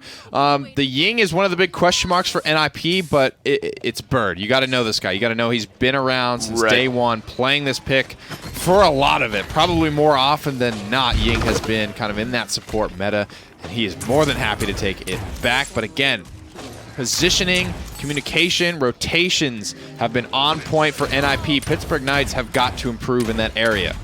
And I think this plays well into what you were just saying, but every single game previously, Bankar on the Inara has been able to get on the point and get like 50 or 60% before they're able to answer back, and this time the Knights get him pushed off. Diggy Dog finding a first blood with the help of Alex. Dethroner drops Alex on the backside, so that's just a 1-for-1 trade here off the bat. Nip will take that as they currently have the lead, but Pittsburgh Knights find themselves on the point to end. Neither team engaging too heavily right now, just a 1-for-1. Kata does get a kill there. But you saw how he just stalled there on the high ground for a little bit. That's what I want to see less of. Like, what is my rotation from this spot? He was sort of just watching that fight happen for a minute. Now he's getting involved. Now he's getting a double kill. Disengages up as well. Easy for Rukata as he cleans up yet another one there. The Knights looking to take the first point of Stone Keep. And looking so much more, comfortable here. You can see the player cams. They're looking cool, calm, and collected, I think, after a few of those earlier games. The face cams were not necessarily confident. Here, they've, I think, found their footing a little bit here on Stone Keep. Certainly found the first point. That cannot be denied. Now it's on Nip to try to defend here. They do a good job of starting it off. Here's the Evil Mojo getting the Inara down. They do clean it up, so Payan finding 2 at the pit before he falls. Diggy Dog Alex dropping 1 themselves. But down goes the Ruckus. Pittsburgh Knights on the front end of this, but G-Bunny is soon to fall. Gets himself out and alive. So Nip stopped the bleeding. Yeah. What looked like a very strong fight there. I think it was a 3 or 4 for 2 on the side of Pittsburgh Knights. Nip answer back and stall things out. They're going to be in a good spot early on. The Knights, I think, need to win this one quickly because they have a very strong suite of ultimates. I wouldn't say much stronger, but I would say a little bit stronger than what NIP have going for them. However, it's Dread Serpent, Evil Mojo, as well as the Assert Dominance. 3 very CC-heavy ultimates. So as soon as NIP start to go into Resilience, and I do so believe that they will, I think this team fight will start to fall off for the Pittsburgh Knights. So I would like to see 4-2 at the least on this map for them with this draft. And this Cassie is making her presence felt early and often. She'll take that starting 1. She'll take that. Starting with 2, stolen away by Dethroner, but they'll take it. And now it's on Payan to try to clean up this ruckus, get some of those staggered kills out. And Pittsburgh Knights are rolling right now. Only the Evil Mojo is down, but it's soon to come back up. In the meantime, you have Nip starting to spawn back in their base. And now it's just a little bit of a zoning effort, trying to keep them from getting too far out from this high ground. Soon to be 5 ultimates up, though. Damage charts looking pretty even on both sides. Some fights starting to break out. Be careful if you're Payan. You can't drop. That's not who you want. The Dread Serpent up onto the high ground is going to get some Nip players bouncing around and nervous. Bird nearly falls, but he gets himself out in time. Alex flies off the map thanks to G-Bunny. Digidog cleans up Ricotta on the back end, so that's the case. Gets the Bomb King. Payan finds himself Bittner. Nice cleanup there. Digidog cleans back G-Bunny. Finds himself 2, looking for 3 and 4 on the backside of this fight, but he's not going to be able to find it. Instead, he's going to find himself time and space for his team. 10 seconds left, and the Knights need to get a touch to get it pushed through. Let's see if we can. That's the difference. So look at Payan. Remember when he backed off of that kill from Alex? That was saying, all right, I'm going to learn. He learned his lesson. He knew that he could get that kill, and he went and he got the damn thing. Now, early kill onto Dethroner. Not a great way to start the OT for the Pittsburgh Knights. Ricotta, nice wall there by Bunkar. Keeps Ricotta from tumbling back into the alleyway. That's 2 down now, and that results in a successful defense. But the Knights, despite losing that push, they look so much better here on Stone Keep. It's a viable draft this time That's around. right. They have a much improved draft this time around. Much more valuable picks, I think, for Ricotta specifically. He's a big part of who I'm looking to pop off, you know what I mean? Right. To be that guy who can have that hyper carry performance. We're seeing the Drogos right now, it's not working for Payan, and part of that is, again, the drafting has been better from NIP, but Drogos hasn't been proven to really be working this season very well. He's not really having those hyper carry performances, so I am looking at Ricotta, and Ricotta's picks are a little bit stronger right now for this season in my money, and I just like what's coming out of him at the moment. Payan has looked much improved on the pip.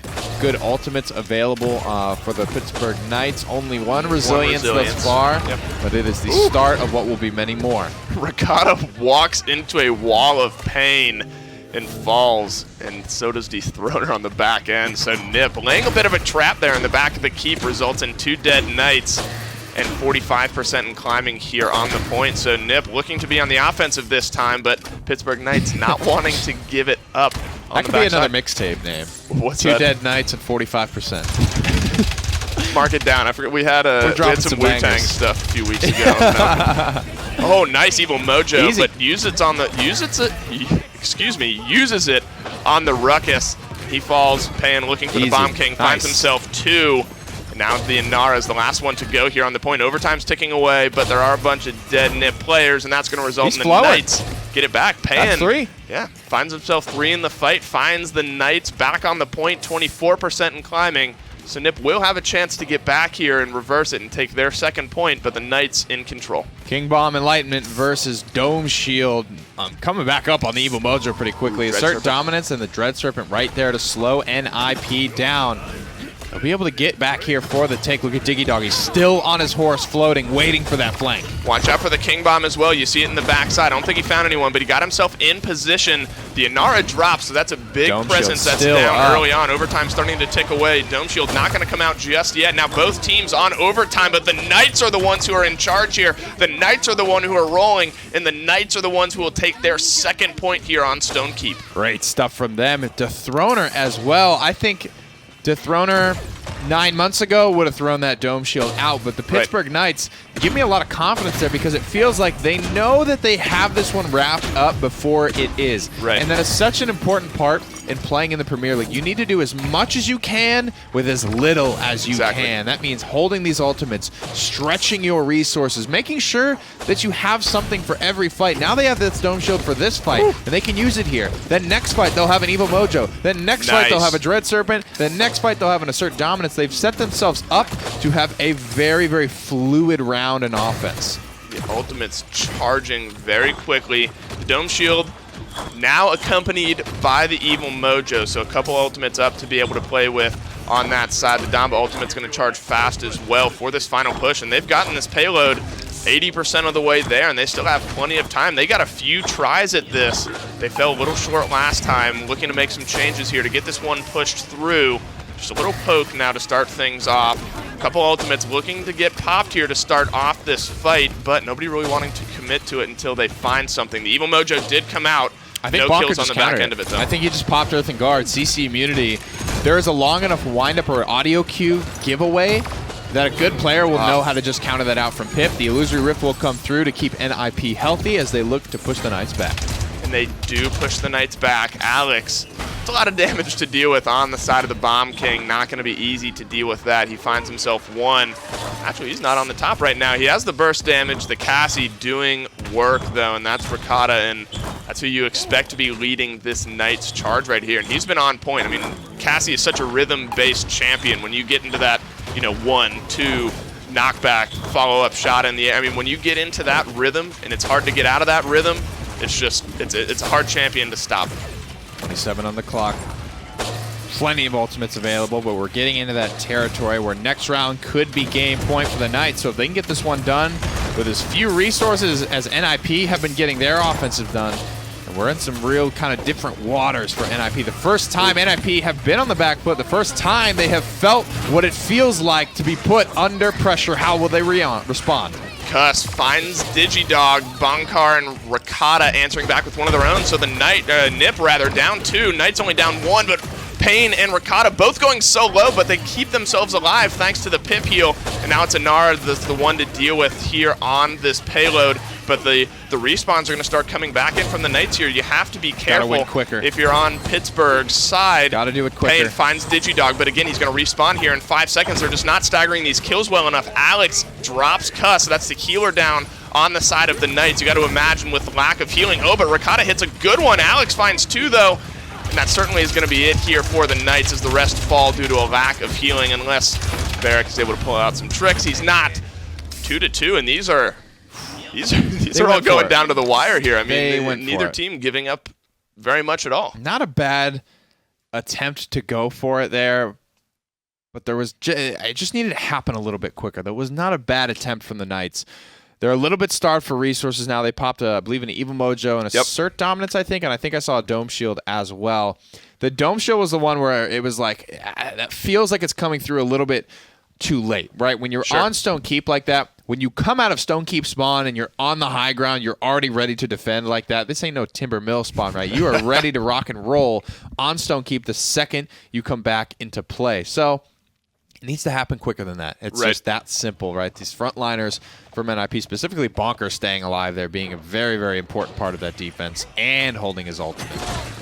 couple resiliences starting to come out now, so not wanting to deal with as much CC. Early Cassie ultimate granting them a little bit of vision, making sure that there's no trickery at foot on the side of Nip, but this is what we see in every game. The Inara gets on the point, every point I should say here on Stone Keep. Inara gets on the point, the Knight's able to push them back. Where was that? And then a successful defense, some Dread Serpent. Here comes the King Bomb, looking for a nice target. He is able to find the Ash, but there's no follow-up damage. In the meantime, the Knights are just keeping themselves pushed back here in the throne, or in the keep rather. This is just rinse and repeat though. Rinse and Bonker's repeat, back right. on the objective. Inara's still doing her thing. The King Bomb didn't really get much, but neither did the Dread Serpent. Frankly, no ultimate has really gotten that much so far from any of these teams. Evil Mojo's ready to go, but Diggy Dog, remember, Resilience 2. He's going to shrug this Evil Mojo off twice as fast as normal from 4 seconds, now shrugging it off into a Hexafire to keep everyone out of the but it's peak. on the shield. They want to just keep control of the keep. That's Right. all he wanted to do here. 2 seconds on the clock, and they're able to get it down regardless. And Nip starting to roll here. 96%, you have to be careful, but it's the Knights are the ones who are finding kills. Bittner on the Leon, the last line of the defense here for Nip. Both of them up here on the high ground. Oh, nice shots onto Ricotta, but G-Bunny finds him on the back side of it. And now it's up to Bomb King, who falls as well. And the Knights now are in the driver's seat. And this is like, this is the same story we've seen thus far, where Nip gets an early high percentage. They get a couple kills, but then the Knights find the correct fight and turn it around. 99%. But Nip is back in the fight here. G-Bunny finds the healer. The Ying is down on the back side. Now it's going to be Inara in his sights. No heals. No heals coming in. Inara's going to go down, and Pittsburgh Knights are going to take their 3rd point here unless Bomb King finds himself 5. And he doesn't. Wow. So the Knights have offense figured out here. The Knights have their point fight figured out here on Stone Keep. G-Bunny with a big brain dive there onto Bird. I believe he used assert dominance for it just to make sure that he locks Bird down. Bird 0-5 right now on the Ying, unable to be as slippery as he may have been known in the past. Using a little bit of that mobility. One of the harder mobility skills, probably the hardest mobility skill in the game to use. So I'm not going to fault him for it because, frankly, I can't put my money where my mouth is. I wouldn't be able to survive against this hard of a dive either. DeThroner finds 1 kill, and Bonker looks like he might be going down here pretty quickly. Yeah, the Inara next to fall again. Diggy Dog on the backside as well. So Pittsburgh Knights finding some early kills. Bomb King bops G-Bunny off. Quick pause coming in here from Bittner. Certainly get that figured out and get us back into the game. But the thing to look at here is the Knights finally figuring out their point fight. I mean, they found out the timing. Positioning and rotations, right? They're not just kind of like sitting there looking around like they were on Ice Mines or just like twiddling their thumbs on the high ground. Look at G-Bunny making that dive. Like that is such a big rotation for him to make, to go off on your own and have the confidence to do that, right? You just need... You need that first point. You need that first team fight to go well. You need your calls to start paying off, to have confidence in what you've been practicing, right? It's too late to change it up. It's too late to try and find a different game plan on the fly. You have to stick with what you've been working on and what you know has given you results in the past. It's taken Pittsburgh Knights a couple of games to get their footing, but they're certainly looking good to get their first map on the board here. I mean, this Evil Mojo is starting to fall off a little bit, but with a concise enough call and a Premier League team behind you, you have seen that you can still get kills onto targets that have picked up that resilience too. Yeah, I mean, you saw that specifically to bring your point to some evidence, I guess, is that the Ruckus used the Hexafire into a shield, and then immediately once that was down, they follow up with the Evil Mojo, and then the follow-up damage was right there, and they took him out. So, I mean, even having resilience, I mean, exactly like you said, if the follow-up's there, you know, you can burst someone down, you know, really quickly. Hell, Pip can almost do it on his own. Right. The real big thing that changes with resilience being picked up is Pip goes from having 4 seconds to do it on his own, which is very, very easy to do 1,500 damage with Pip in that amount of time. It usually takes about 3 shots, depending on if you're hitting everything direct or not. When you only have 2 seconds to work with, 1,500 damage is still not that much. There are so many champions that do north of 1,000 DPS that if you have 2 people shooting it, it's almost damn near a guaranteed thing. Sure. I haven't really seen a lot of impactful Dread Serpents, though, but that's going to be harder and harder to find. Both tanks for NIP have already picked it up. And it's going to be something that they have to adjust now because this is getting into the later stages of the game. Remember I want at least a 4-2. I think the Pittsburgh Knights need to win it now because NIP, as smart as they are going to start to figure this one out. Definitely. I mean, Nip still, I mean, they have to figure out the point fight. I mean, even if this goes to you know, 3-3 like you said. Nip on the back foot, I think, in regards to their point fight here, but not wanting to give it up just yet. Before we get there, they got to defend, and right now they're pushed back into their base, but this is where we've seen this push get stalled out time and time again. Looking to do something a little bit differently this time. Ricotta finds Bunkar. Nice, so that's the Inara that's down. A few ultimates up. They need to go now, and this is where we've seen them fall short in the past. Not going. King Bomb looking for a target. He finds one. He finds Payne. Bittner finds one as well. Both teams just trading back and forth right now, but Pittsburgh Knights on the back foot, on the front foot rather. They get 3 kills here, but the Inara is the one to deal with. Here comes the Hexafire as well, but it's right into a shield. Not having the angle on the backside of that one. It just needs to get pushed through, and they do it. Pittsburgh Knights find themselves a victory here on Stone Keeping game number 3. That was it. They needed to get that done there. The Knights are smiling now. There this is a set. It's starting to heat up, starting to brew. The Knights have found their footing.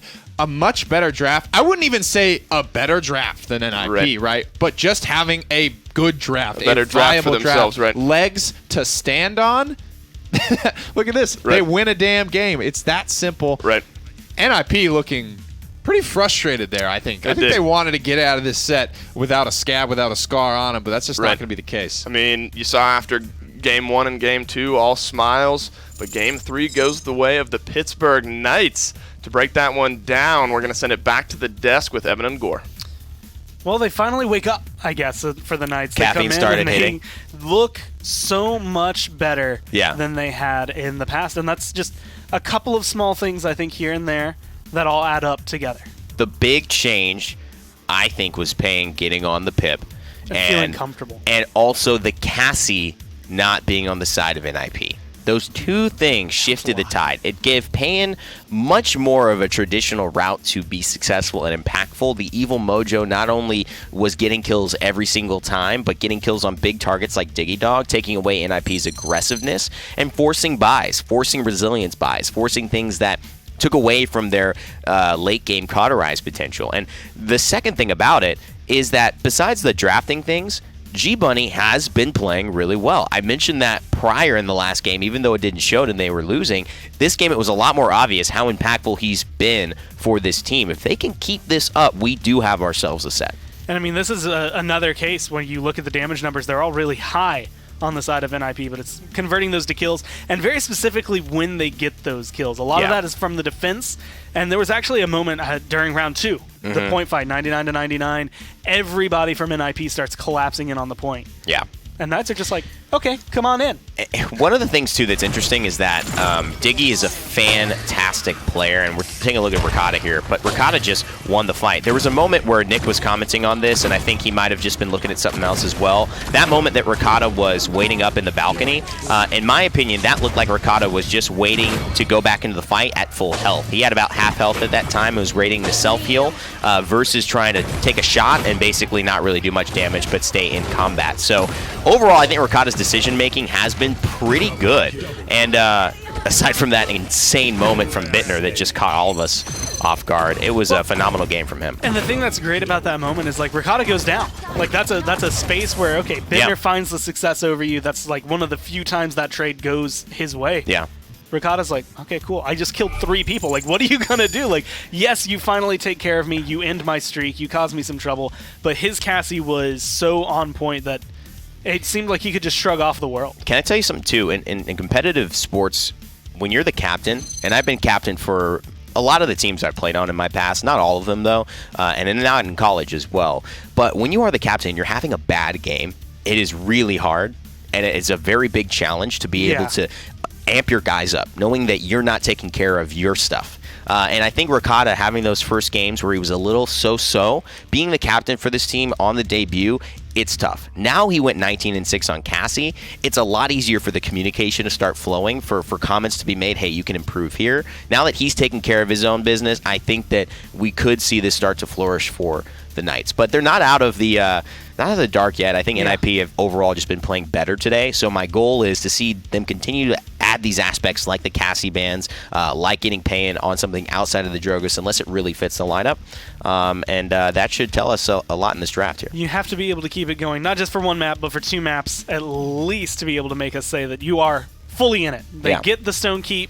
can they get split stone quarry? It's going to be a completely different feel of a map, as well as the fact that this is NIP's pick. So hit scan. I mean, if you're looking at players, again, you're looking towards Ricotta. If you want to grab a sniper and or ban a sniper, this is another map to do it, much like we saw in Frog Isle. Yeah, the maps have been so interesting, but that's, again, when you ban out Serpent Beach, when you ban out Jaguar Falls, that's what you're going to get. This does often actually see a pip on it, and like you mentioned, the snipers. Cassie is very flexible, but there are a lot of cubbies, and I think the Makoa is going to be much more of a priority, as well as the Khan. And if they go for the bans early, it's going to open a few things up with NIP having first pick. I wouldn't be surprised to see a first pick Cassie if Makoa Khan are taken. And the Inara band out here letting us know that they're trying to force Knights into a pretty precarious situation already.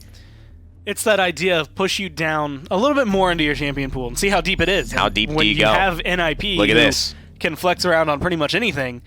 This is very much the, okay, we're playing chicken at this point. Like, we're gonna ban this away. Okay, you ban that, we're gonna ban this. What's going on? What do you do here? Do you ban Khan, leave Torvald? Do you ban Cassie, let them grab Torvald, and then you get Khan, Leon?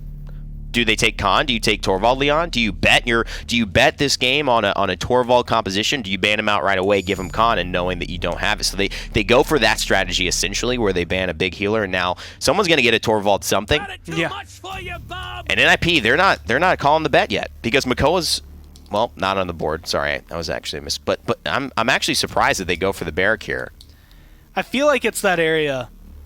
Maybe they're, again, kind of playing chicken, like, go ahead and go for the Torvald. Like, Right, they have try the it. idea, like, we'll just go for a Leon and we'll get Wrecker 3 and see what those bubbles can do, but it still has the potency. Knights, you can see, deliberating over it as they come through. Barrack has been very solid, but the good news about Barrack, and the reason he's so solid at the beginning, is because, as you mentioned earlier, he can be aggressive if you're seeing someone like Diggy Dog play it, or he can be the point tank. I actually really like this, because Ruckus is open too. I think if they Barrack Torvald, which they're calling, this sets up for a Grok really well.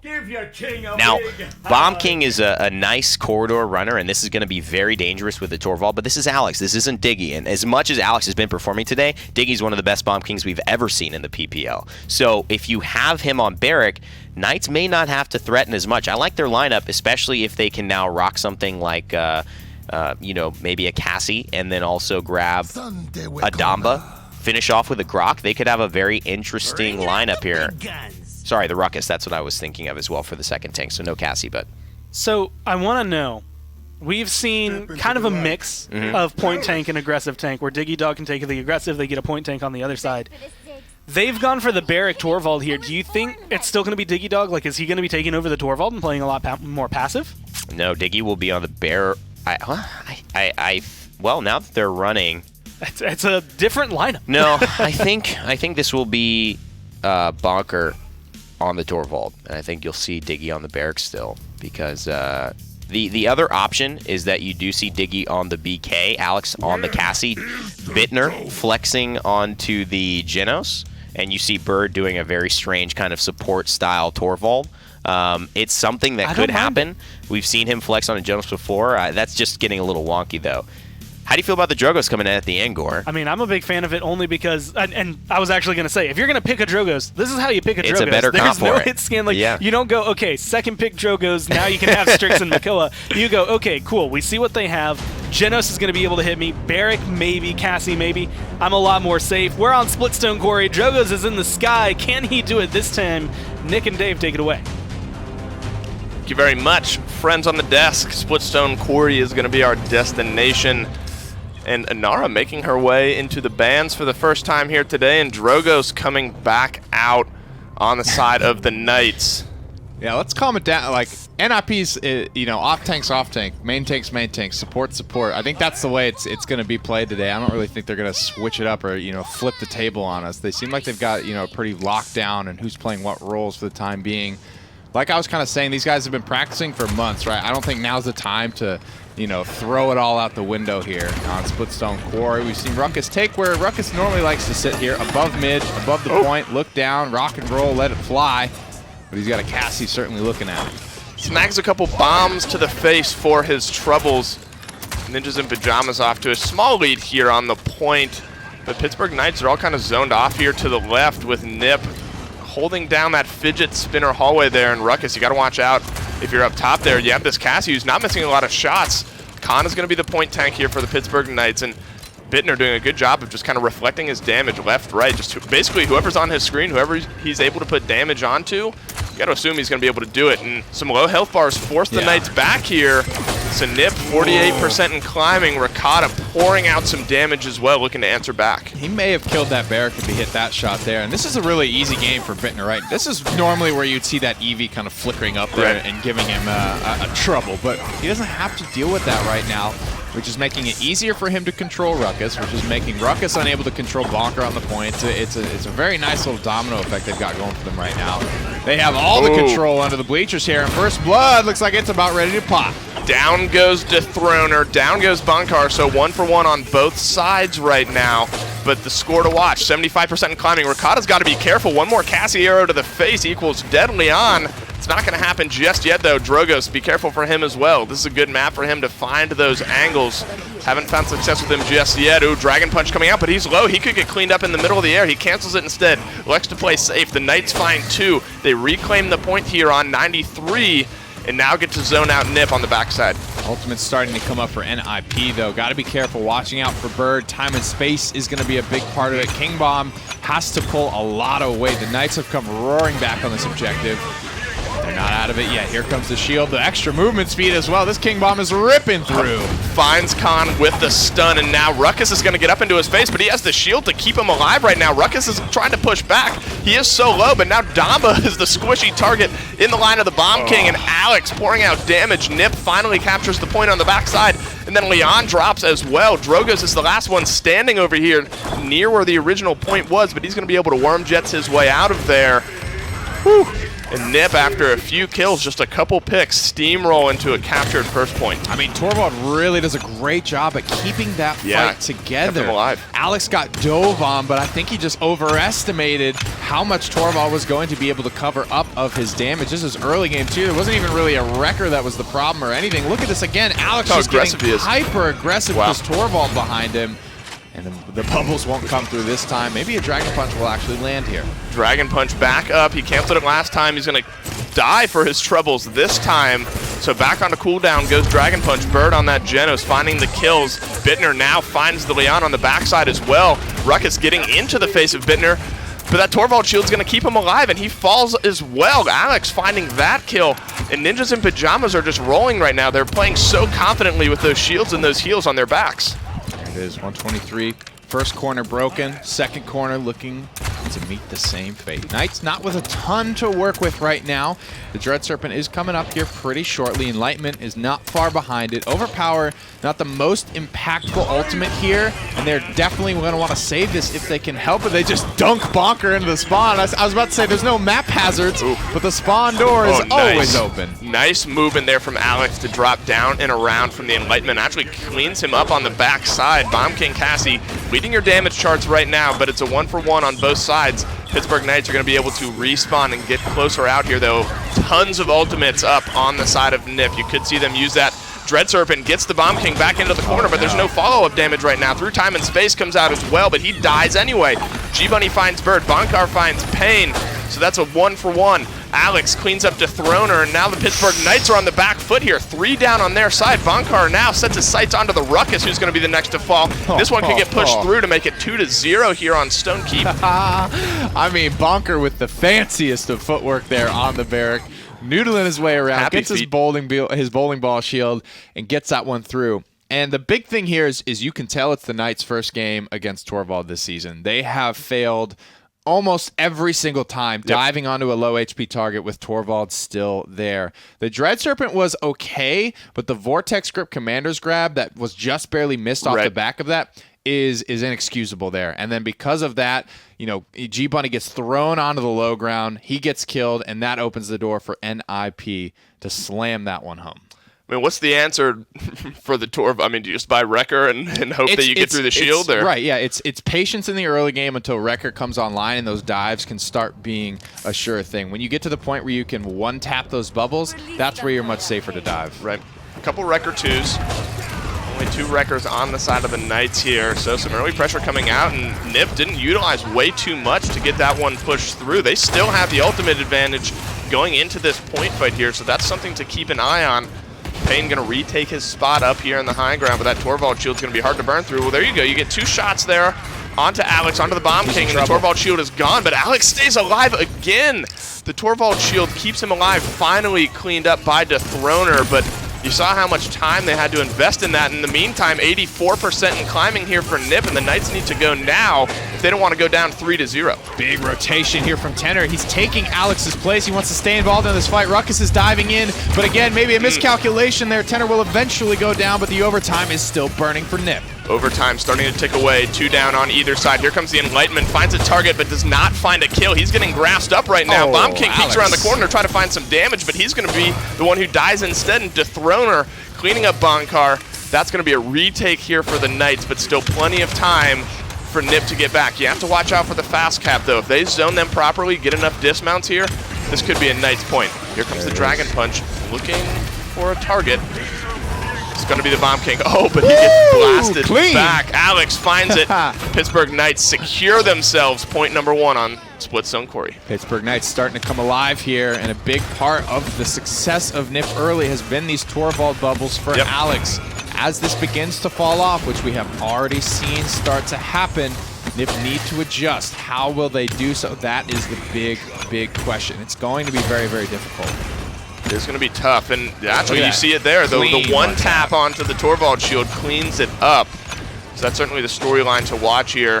Nip rolling early on, but Pittsburgh Knights putting the tools in the belt to clean things up here on the second half. Alex has to be careful here. Does end up dropping on the backside. I thought Payne was potentially going to get it turned around on him, but doesn't happen that time. Dethroner falls as well, and yeah, these one taps coming in onto the Torvald shield. As long as you have that Drogos up in the air, no Torvald shield is safe. And a big part of it is there is bonus damage while the target is encapsulated. But as soon as the bubble dies, the bonus damage dies with it. So it doesn't matter before if there was 1 HP, 10 HP left on that bubble. You know, Alex is still going to be swinging for north of 1,000 with every bomb. And that's why you need to one-tap these things. That's why you need to peel these shields off as quickly as you can. Alex is getting thrown around a little bit. As much as the Knights have adjusted, Alex needs to adjust to his new TTK as Record comes online. He adjusts well, at least for now, finds Ricotta on that Leon, and now he's getting aggressive, finds a second one. Dama's going to be the third to fall. Unofficial triple there for Alex, and now Drogos is the last one standing for the Knights on the backside. So at least for the moment, Nip has stopped this push way short of the payload. 45 seconds left. They still have a good distance to go here. Payne, last one standing at the end of that fight, but 3 ultimates up on either side. You have to watch out for that. Soon to be 5 for Nip. Arguably soon to be 5 here for the Knights as well. Wormjets just gives you a whole new perspective on some of these maps. You just never see these angles really being played. It's interesting because you're never in danger from some of these spots in previous seasons, but now it's a completely different story with this character. Nip is spread a little bit thin right now. The Knights look primed to grab themselves a pick and break this corner. A couple low health bars. The Dread Serpent scares away Bittner right into the waiting arms of Payne, who cleans him up. And oh, those Torvald shields are just going away so fast. Torvald's going to be the next one who's finding the target of Drogos. Here's the Dragon Punch, hoping to find a target this time. He's going around the back. I don't think they know that he's coming there. They do actually. He's going so low, and they actually end up cleaning him up. Bird finds the kill, but Ricotta's still tatting away here on the back, finds himself too. Alex is going to be the next one to look out for here, but they're finding some respite in the back, and Nip able to successfully defend the hard offensive push here of the Knights. I don't know how Alex's skull is containing that brain right now. I mean, he's a smooth brain. Did you see the 4 bombs or so sitting on the ground there? Waiting. As soon as he came ripping through the door, Payne on the Dragon Punch, I don't think he was planning on all of those bombs being laid as a trap for him. Bird does a great job running over the spike strip, so to speak. They don't quite grab the kill outright because of the trap, but it was such a cool play and really cool forethought from Alex. You can really see how big brain these players are, because I said I'm not sure if they know that Drogos is coming behind them, but not only did they know it, they had a trap waiting for them on the backside of that fight. I mean, this is such a high level of play. Both the teams, all the teams in this league, just knowing where everyone is at any given time, and it's certainly something that's awesome to watch. What a treat. The PPL is back, baby. NIP and the Pittsburgh Knights duking it out here in game number 4. Overpower. Whoa. and they don't just go ahead and dunk him right away. What Wait, is- is what he are alive? you doing? I'm not sure what just Oh, happened no. there. The Bomb King survives past the Dethroner ultimate, but he does end up falling to G-Bunny on the backside. But Bittner, Digidog finding a couple for themselves. I mean, this could be map number 3 here for Nip if the Pittsburgh Knights don't find a way to answer back onto this. Ricotta falls as well. Leon's going to be the last one to respawn here. And Nip, they turn around a bit of a weird engagement into a team fight win. 93% in climbing, finally get the contest onto the point here. The Pittsburgh Knights a bit on the back foot after what looked like a good offensive push in the last round. Well, they're back on the objective now for the time being. Presence does not land. Alex is in a spot and a half right now. He gets taken down. The Hyper Beam pins Hyper Beam. 3 to the back corner, but it ultimately won't result in any kills or any real pressure garnered off of that, so the Knights are still in a good spot. Got to be careful if you're Ricotta here. I mean, one loss could turn around into a Nip capture. Ricotta does fall, so enough damage coming out from Bittner. Here comes the Dragon Punch as well, and that's going to be a dead Bittner on the backside. So Payan finding some success here with his Dragon Punch. He's going so low, but the damage isn't there. The healing is too much, and Dethroner adds one as well. So Nip down 2 members. Torvald's going to be the next one to fall, but here comes the King Bomb, and he finds the Khan. So now a retake starting to happen here from This is a Nip, but they're mess. dropping on the backside as well. Pittsburgh Knights able to slow things down, able to answer back enough kills, and able to get a second point on the board. I want to go ahead and say, you know, Dethroner's too good of a player. That weird Khan overpower at the start.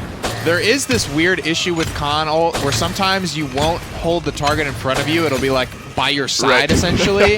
And I was told, Carrying him like a remember bag. when we saw Khan just jump off the map with Ash the other day in the minor that's league? right, maybe. And somebody tweeted at me and said that's why Oh. they had to do that. That's the only thing I can think of as to why Dethroner wouldn't have just dunked his target immediately into the fidget spinner. He's too good of a player. There had to have been some funny business happening there. Well, I'm sure we'll find out, but in the meantime, Pittsburgh Knights lose 1, and they're stuck back in this mill right here. Alex doing a beautiful zoning job. Be careful with that Leon. Enough taps from her equals 1 dead Bomb King. The shield's on the side of Ruckus, though, not falling as quickly as some of those Torvald shields are. You got to be careful if you're on the side of the Knights here. I mean, a minute and a half left. Still a good distance to go. A couple ultimates up for either team. At the moment, just looks like team fight versus team fight. G-Bunny getting aggressive, but able to get himself out in the meantime. Yep, good angle here Nice, on Alex. Ruckus. Plucks him for about 1,200 or so. Alex trying to scare that Drogos back over the wall on his side of the map. And Tanner's going to Down peg he him goes. out of the sky.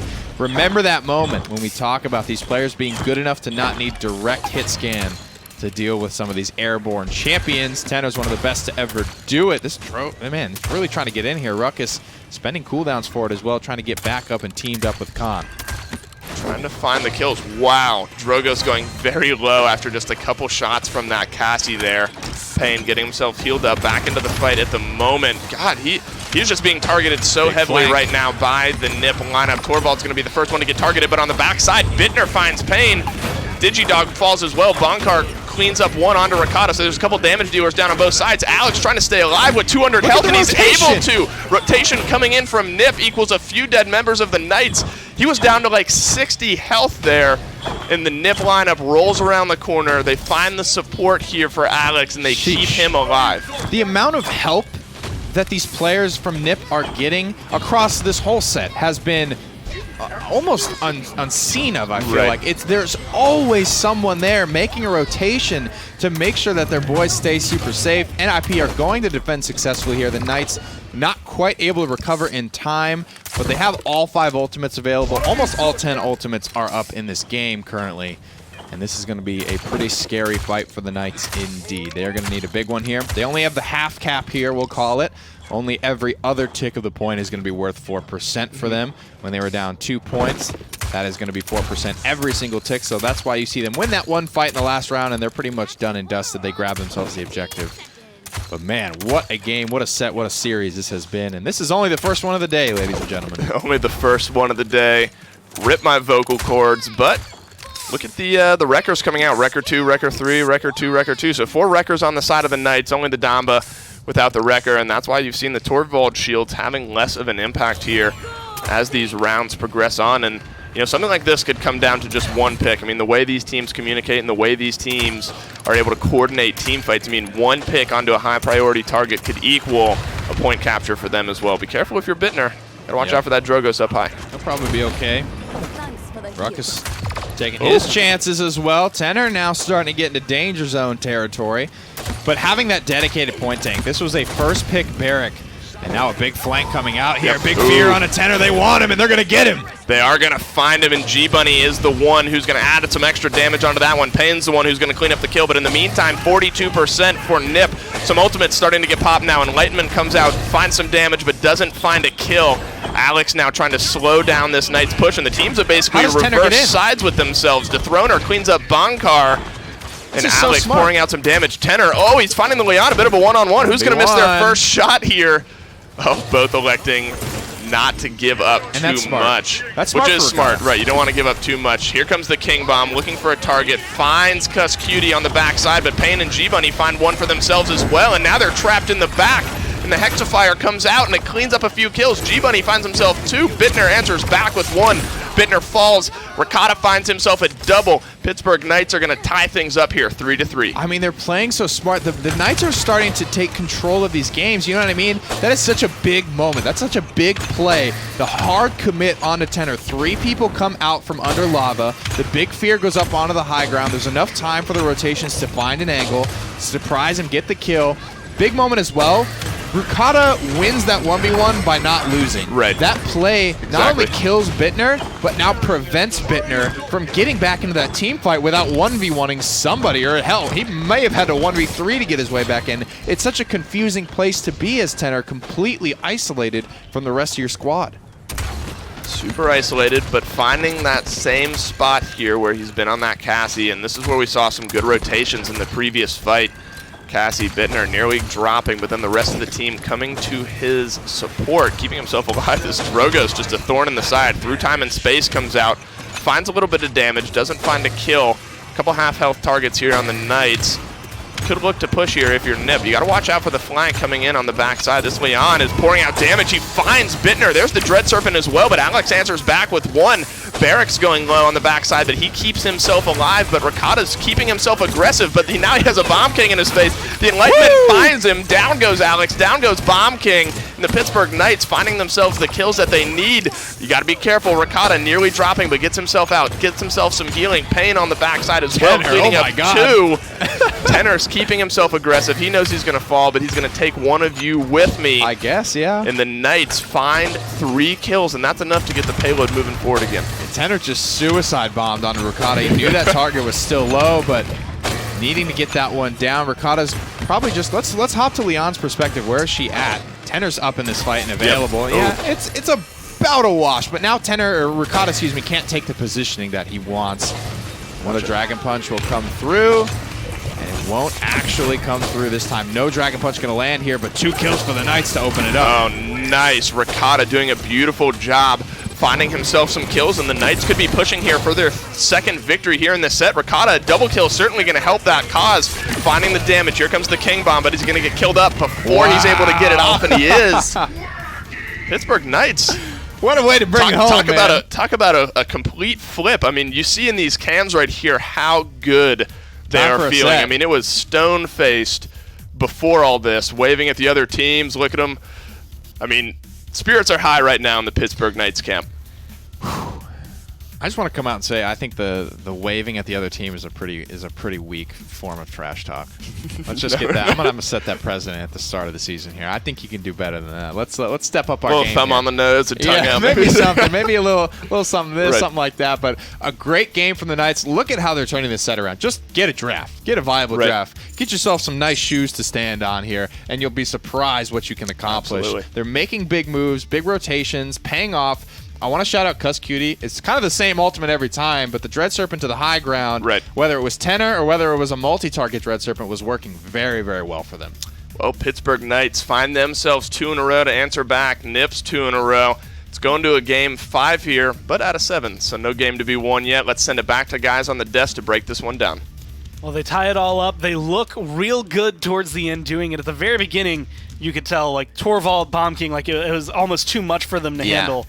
But then Ricotta, like, just got honed in. My God, that man stepped it up. He was slicing them like ricotta cheese. He was so on point. I asked for the loadout to be brought up, but apparently they couldn't hear me back there. But I was marveled at not only what he was doing, but the changeup that he had on his dash. He had a little bit of, I believe, the dash speed and maybe a slight bit of Manifest Destiny, but not enough to actually travel off. A lot of those Splitstone Quarry ledges will take you all the way off and down to the low ground. He changed it up, and it allowed him to maneuver in and out of the barrack shield so well. Bonker, when he first got that kill off of the Dread Serpent that Nick was mentioning, Ricotta just hit everything, and the enlightenment at the end of that game, maravilloso. It was a wonderful thing to see. And I know you have something to say, Gore, but the big point for me and the reason I think they have had so much excitement about this game in particular was the moment that the Dethroner ult did get bugged. And then they still came back and won the point fight. That was like a moral victory for them. They really were worried that was going to cost them the game, and it almost did at 3-1, but they came back. I mean, that's a huge victory morale-wise. I mean, you see it right here, locked in. The other thing I can say is that Pan awarded himself 2 different notes that I have. And that was just coming down to the fact that when you're looking at this, you're looking at the trade-off between the Leon and the Drogos, right? Yeah. And very early on, it kind of felt like there was just no pressure from a Drogos. You only had the Leon coming in. You only had Leon able to apply that. As time went on, right after that play, you have a couple kills come down from Ricotta, then Pan is right there being able to hit the next couple of shots. Like, that was the dynamic they didn't have at the beginning. And what I think is so great is that when you see the Payan Drogos come in, you're a little worried, and Bittner's hitting his shots, but it's not as easy and guaranteed, so he has a little bit more freedom to fly, and he's getting vision. One of the hardest things about Splitstone Quarry is fighting on the high ground, but Drogos would almost, it's like a pincer from above, from below and up top. The angles he can reach with Worm Jets, you would always be having damage, and so that's why NIP were getting caught off guard. Even if Pan was dying, he had a Dragon Punch all the time. He had salvos, combustibles, vision all the time. And it slowly started to pick up speed for Pittsburgh Knights. This is exactly what NIP do not want to see. This stuff starting to work, them losing momentum, Pittsburgh gaining momentum. They got to get it back on track here. I mean, there's just so much that could go right there. And you had mentioned G-Bunny in the last couple of games, how he's been looking good. That game was a really good showcase in my mind for Dethroner as well. Like, just showcasing, and I think we've mentioned this in the past, but how much a frontline can impact the game, but you don't usually get to see it be super tangible. It's like, well, Inara was on the point, and that let me do my thing, or like, they created a little space over here so I could get aggressive, and I'm getting all these kills, but it was like, they were on point. They were setting up the kills, they were controlling the objective, and like, the push and pull that, in my mind, would have gone more towards like a Bomb King composition never ended up actually falling out of their hands on the Knights. Yeah, and Alex and the Torvald, see, it was a bit of a weird draft, right? Essentially 3 frontline bans and then a Grover. So now everyone was going to the deeper tank pools, and the Torvald came out. We saw how it might work, and it started to fall off as the Wreckers fell off. They didn't win fast enough. They almost did. So I think NIP now are in a bit of a quandary because their draft would have worked, and it almost did. So do you go back to the similar style? Do you try to change things up a little bit more than you should here? Pittsburgh feel like now, whatever we do, we're playing the right way so we can win this game. They're really feeling confident. It's about NIP and how they reassert their dominance in the set, and the Cassie is no longer the winning solution for them. He played 3 out of 4 of these games on Drogos, but Pan that game was finally able to... He's 1 and 2. I want to say showcase, but able to showcase like why Yeah. he's been getting this Drogos, why it's been so highly prioritized for him, because it's been like those first couple games was like, well, you picked it into a sniper, and then the second game was like, it just didn't hit. You were timid. You didn't want to go Maybe in. You weren't pushing kind of for these fights. Yeah. That one was, you're playing it on a good map for him. Right. You're running the talent that works really well. You're not running combustible anymore. And everything goes smooth. And Alex can't counter you on Splitstone the way he can on Ice Mines. True. If you're about 5 feet above him on Ice Mines, he can hit those bombs. Yeah. If you're 1,000 feet above him Right, so on I gotta- Splitstone, I mean, Robin Hood couldn't hit that shot. I mean, that's just too far for Alex to be able to do. Like, So how do you aim that? So he's not the threat. So who's the threat? Bird on Genos? Bittner, really. if he hits every shot, and he did a couple times, which shows you how good he is. But it was a good idea, and still Payan missed a lot of those ults. He even got trapped in by Alex with a very sneaky play. So a lot of things to unfold here in this next set. I'm really, really pumped, man. The PPL, what a set to start and it just all falls down. I mean, now they've tied it up. Yeah. So even if like this next game is just giving you the leg up, you have to win 4 in a best of 7 in order to assure yourself the win.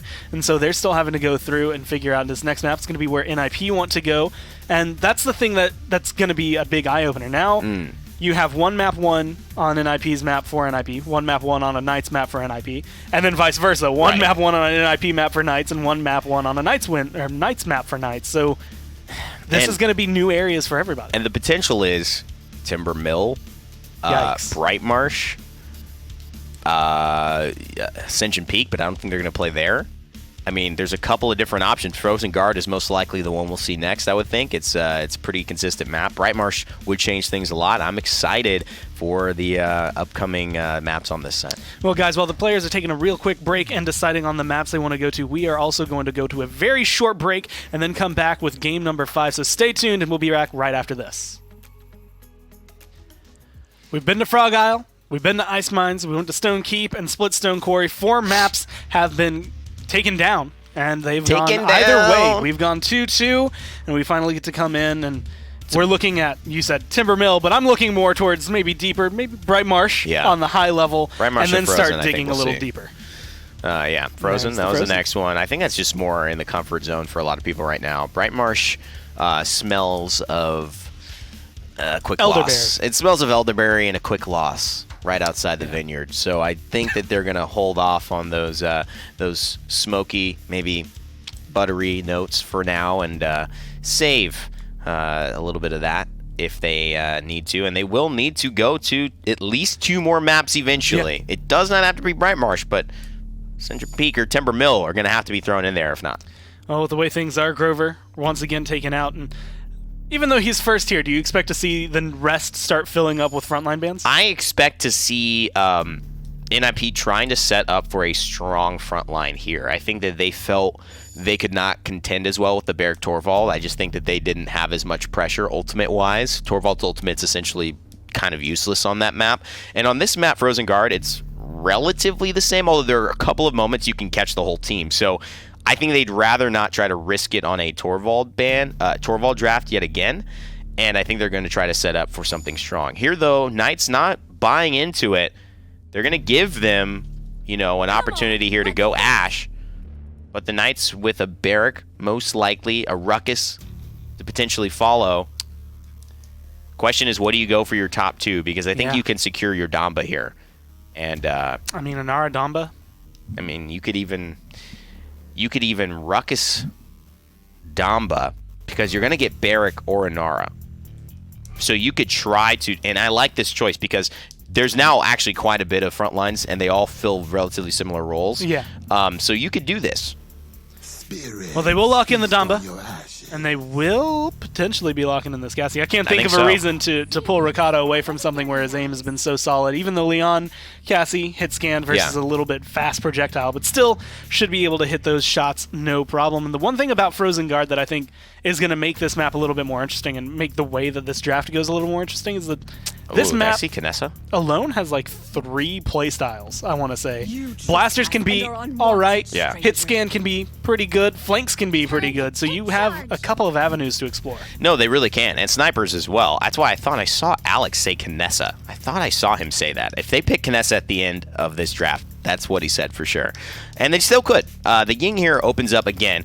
I don't know if this is translated to the PPL. The PML, we've seen a lot of choices of Grok here to bounce off of those clones. Inara Ying, that almost makes things look really possible. Barrack Ruckus is most likely what you're looking at for the Knights, which is okay, but doesn't necessarily win any of these fights easily, especially if you're leaving things open like a Leon to be able to burst through them. My thought is, you pick them up here if you need to. Okay, they're going to take the Leon away as well, yeah. It's because, and it follows the same thought process you were going through, where it's just, I mean, they have Ashinar. They're not going to go Ashinar at Barrack. We have not seen triple frontline to much success lately, especially in a matchup like this. So, like, instead of grabbing the front lines and leaving Leon open for them, let's just scoop it up. You know what they also leave open? It's a weird one. No, they're not going to do this. I was going to say they also leave the... I'm just going to get off my Grok tip. I was just going to say they leave Grok open, but they're not going to single frontline Ruckus here. No. The problem is when you do something like this, Gore, in drafts, you make it very predictable as to what you're going to have to grab because you got to get the second tank. So at this point, NIP are pretty confident picking the Victor Zen, knowing no crazy outplay DPS draft is going to put them in harm's way. Now, if I had to look at these two drafts, in my mind, Knights is looking a lot more just a standard. You could plug play pretty much any map. NIP feels a little bit more like a Frozen Guard draft. Do you have one that you're leaning more towards than the other? Man, I do actually like the Cassie and Leon. I think that's a pretty dangerous thing, but watch out for this Zen. First time we're going to see him in the PPL. And he is survivable at that, but it's Frozen Guard. We're going to hit both of the ice maps just because it was a chillier day today, so it makes sense as Nick and Dave take us through Game 5. Game 5 it is. But remember, Game 5 is not the one we're aiming for here. Game 7, first of 4 is what we're looking for here in the PPL. Ricotta back on the Cassie, Pan back on the Leon. So pretty high-powered lineup coming out for both sides here. Yeah, this looks like basically exactly the draft that NIP would want on Frozen Guard. I think they're very, very confident in Alex's Zen specifically. He might become the guy that is associated with Zen. He might be... You know, he might be that Bugsy on Drugos. He might be that legendary Mutu on Hydroxys. He might be that Zen here. Wall goes up for Bonker to keep himself safe.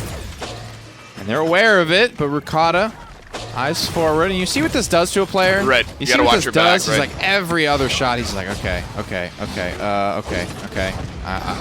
Where is he? Where's he moving to? And now this pressure, everyone's aware. Where is Alex going to pop his head out at? And they're investing so much in it. I mean, even if they're like just checking back to make sure he's not there, 3 people turned around and started to chase him there. In the meantime, 66% here for Nip before a fight has even started to break out. A little bit of a fight does start to break out. The Zen and the Alex nearly fall.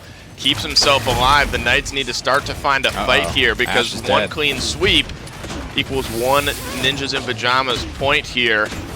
Neither team really committing too heavily to a fight. Both teams just kind of poking each other out. It's because First Blood means so much. Winning a fight on Frozen Guard just means so much. And Diggy's going to charge back in. And Ruckus flying back from whence he came. 84% in climbing.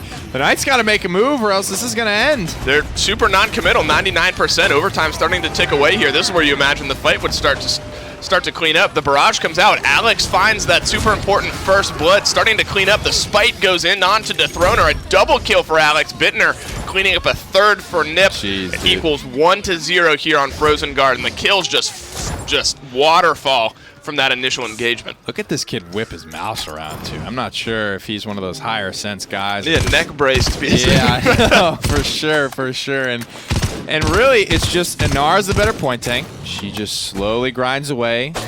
NIP does a good job of not losing anyone.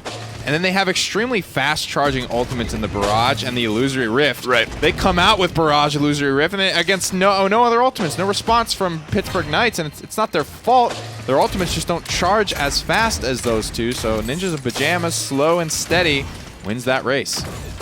You did find the Cassie ultimate, but that's not quite as impactful as a Barrage, Illusory Rift. Don't worry, guys, I got this. I can see them. Go, Ziggs! Ricotta, here comes the Enlightenment onto the Ash, but she may end up falling on the backside anyway. Kill from Ricotta, kill from Payan there. Oh, man. Kill from Payan again equals 1 dead bird. Shooting that one out of the sky. Ninjas in Pyjamas on the back foot here. 1 minute and 20 seconds left, but that payload real close to going through. Look at Payan here on the Leon. A little bit of that hit scan love. So some flexibility in the backline here, going from playing the majority of the blasters, 2 games at Drogos, then Pip, then back to Drogos. Now Leon. Give him Ricotta. Despite having a great game on Leon last time, he's going to elect to take the Cassie this time around. And looks like the tiny shield here, so again, shoulder charge legendary for Diggy Dog. Not a great long-range composition when you stack it up against Leon Cassie, so it's really up to Bonker right now to try and get this one through to the enemy base so everybody else can move up. And this is where the long-range disadvantage will come into play, when you're able just to sit up on your archway there and pour out damage into the Ninjas in Pyjamas lineup. That's where you're going to feel the deficit, but it's so close to going through. But then on the opposite side, once you get through that archway, it's so hard to get in and get a contest. Ricotta cleans up Bittner. That's the Victor going down. He's been impactful. That's the Bonkard going down as well. And that's 3 kills from the Knights. Hello. And seemingly just finding an inch and taking a mile. Not really a huge commitment there from Pittsburgh. They just they just find a little damage, they clean up the kills, and 3 kills later, they find themselves with 8 seconds left to defend. Couple ultimates up, 5 ultimates up on both sides, essentially. Is he going for it? 2 seconds. Alex going to get a touch onto the payload here, but once that runs out, there's going to be a whole world of hurt waiting for him, and Barrick is going to be the one to deliver it. Overtime ticking away here, and now the rest of his team. That's actually a very smart touch there for him, paying off in the long run. So close, but Ruckus flanks him a little bit. He's going low, but not going to get cleaned up here. Anard's going to be the next one to take the tank. He's going in. Ruckus takes himself out of the fight, doesn't find the kill onto Alex, but here comes the barrage, not finding a target. Ooh, spite onto the Leon. Wow. Very nice there from Alex. The Hexafire getting canceled. Oh, no! Oh, no touch, though. That's so unfortunate. That felt like it was going Ninjas in Pajamas' way. That was such a good fight from them, too. Alex, he had to make a big rotation to the back line to make sure his boys got out safe and Payan didn't rip them apart again. But because of that rotation, he then has to rotate back to the front line to start working his way through Ruckus. Bonker dies to the Hexafire, I believe, and then that overtime had been just going long enough to where it expires extremely quickly. And that's tough. Alex, and I don't think any human really would have had the reaction to just kind of whirl over there and keep that going. A strong first defense from the Knights. Ninjas in Pajamas spent a lot for that, though, Dave. They spent a whole lot. And that, I mean, they had 5 ultimates going into that fight. They spent 4 of them. That's Seismic Crash still available, but on the opposite side, you got 3. Cassie Ultimate, maybe less impactful, but you got the Dread Serpent, you got the Dome Shield, and you got the initial touch here on the point, 18%. Looking out for that Ruckus flank. Ricardo's going low, looking for some healing, finds it with the Damba. The Knights are starting to look like NIP, and it looks like it might be the full do-si-do here, if you will. Yeah, both teams just switch sides. This has happened a decent amount, and it's just, I think these teams are just getting better. I think it comes down to positioning and decision-making rather than like a raw mechanical outplay. Solo Dread Serpent on a Diggy Dog, and he's got no ultimate to answer. It equals 1 dead Ash, but 1 lost ultimate there. They're retaking the point here, 81% and climbing. 2 dead Ninjas in Pajamas players, though. They have the Victor, they have the Zen, if they want to try to make a contest here, but Alex is going to fall, and this certainly spells a second point here for the Knights.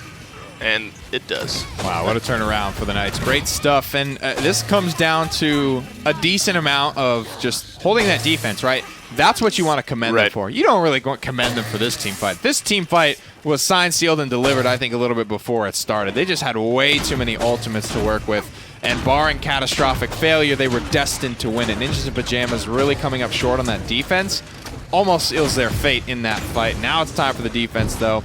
The question is, with the inferior ranged composition, how will the Ninjas elect to take their defense? Right. They, at least for the moment, are taking it up here in these side rooms. Not really a better place to take it, considering where the payload is. A couple kills going back and forth. This is where you have to watch out for Alex. Those Yomi strikes are going to start to hurt a lot when you get stacked up. He's going to fall, not before dropping Payan on the Leon. Now Nara's trying to clean up a couple kills for herself, and going low is Cuss Cutie, and he does end up falling as well. So a few good kills here from Nip is dropping the Knights back, but not before a couple kills are answered back as well. You got about 1 minute and 20 seconds left on the clock, about 80% of the way to go, and some of those ultimates are starting to come back online here for Ninjas in Pajamas. Cassie Ultimate's early pop here for the Knights, gets some vision, sees the Ash around the corner. She's certainly going to fall here on the backside of the shield. Nice. So good use of the Cassie Ultimate, finding Ash hiding around the corner, finding just any advantage you can look for. Bittner drops Leon on the backside. Now he's going to get chased down here by the Ruckus, and the Leon's going to pin him in the corner. Soon to fall is G-Bunny. So Nip stalling out this payload push right where it's at.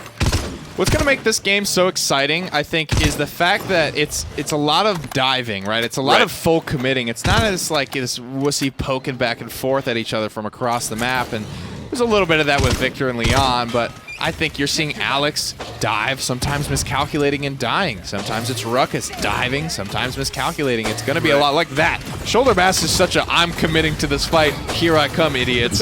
You have to deal with me now. And it's very cool to watch these types of comps go at it, because the fight's going to end one way or another. And this time it ends in the favor of the Knights. 4 down for Nip, but they have 5 ultimates available, so there was some expended there for the Knights. The Enlightenment down, the Dread Serpent down as well. All 5 ready and available on this defensive push here. This is the range disadvantage that you keep talking about. I mean, the Victor is going to be good from pretty much anywhere, but when you have a Cassie, when you have a Leon pouring out damage from long range, it's going to be hard to defend against something like that. Luckily, just the way the map is laid out is generally in the favor of the defending team. Again, 5 ultimates, so a lot of utility to be used here for Ninjas in Pyjamas.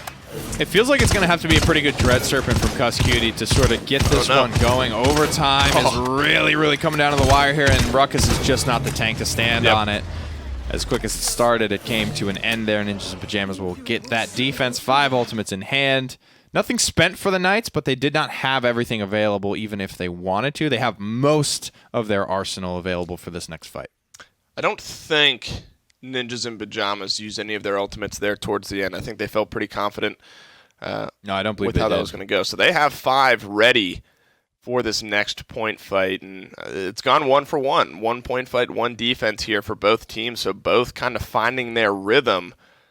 But the last point fight going in the favor of the Knights was really more just methodical. I mean, they found like 1 pick and then turned that into a second, which turned into a zone, which turned into a second captured point here. So yeah, 5 ultimates available for Nip. Call it 4.98 ultimates available for the Knights. Sure. Those are pretty quick charging, so maybe an ultimate heavy fight in the books. Yep. Go Ziggs. Vision granted for the Knights.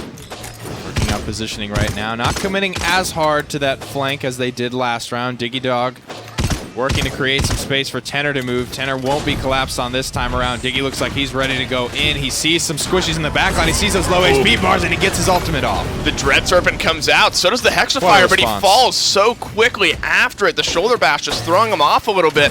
And now there's just a few low members of the Knights to clean up here if you're on the side of Nip. Be careful, Bittner. You might die as well. Easy. He's feeling confident. He's going to get in the face of the Cassie, get in the face of the Dome Shield. Being smart, backing himself out. He realizes he can't compete against a flame turret.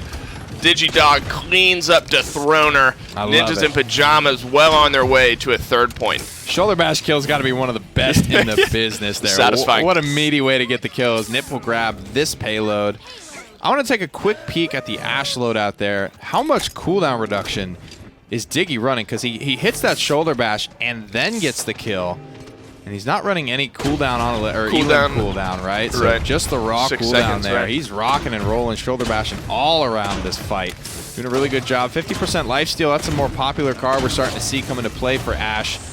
It's not a ton, but every uncauterized shot you get off of is 200 HP, right? And he's already running Heavy Metal level 1. You land 1 uncauterized shot, you've effectively gotten more value than Heavy Metal 1 in your in this fight.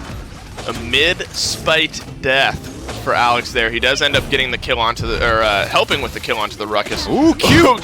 Cute! Nearly knocking him off. That was so close. Digidog nearly getting him knocked off the map there, but what he is getting is pressure. Pittsburgh Knights push back. They have a minute and a half, but there's lots of low targets here.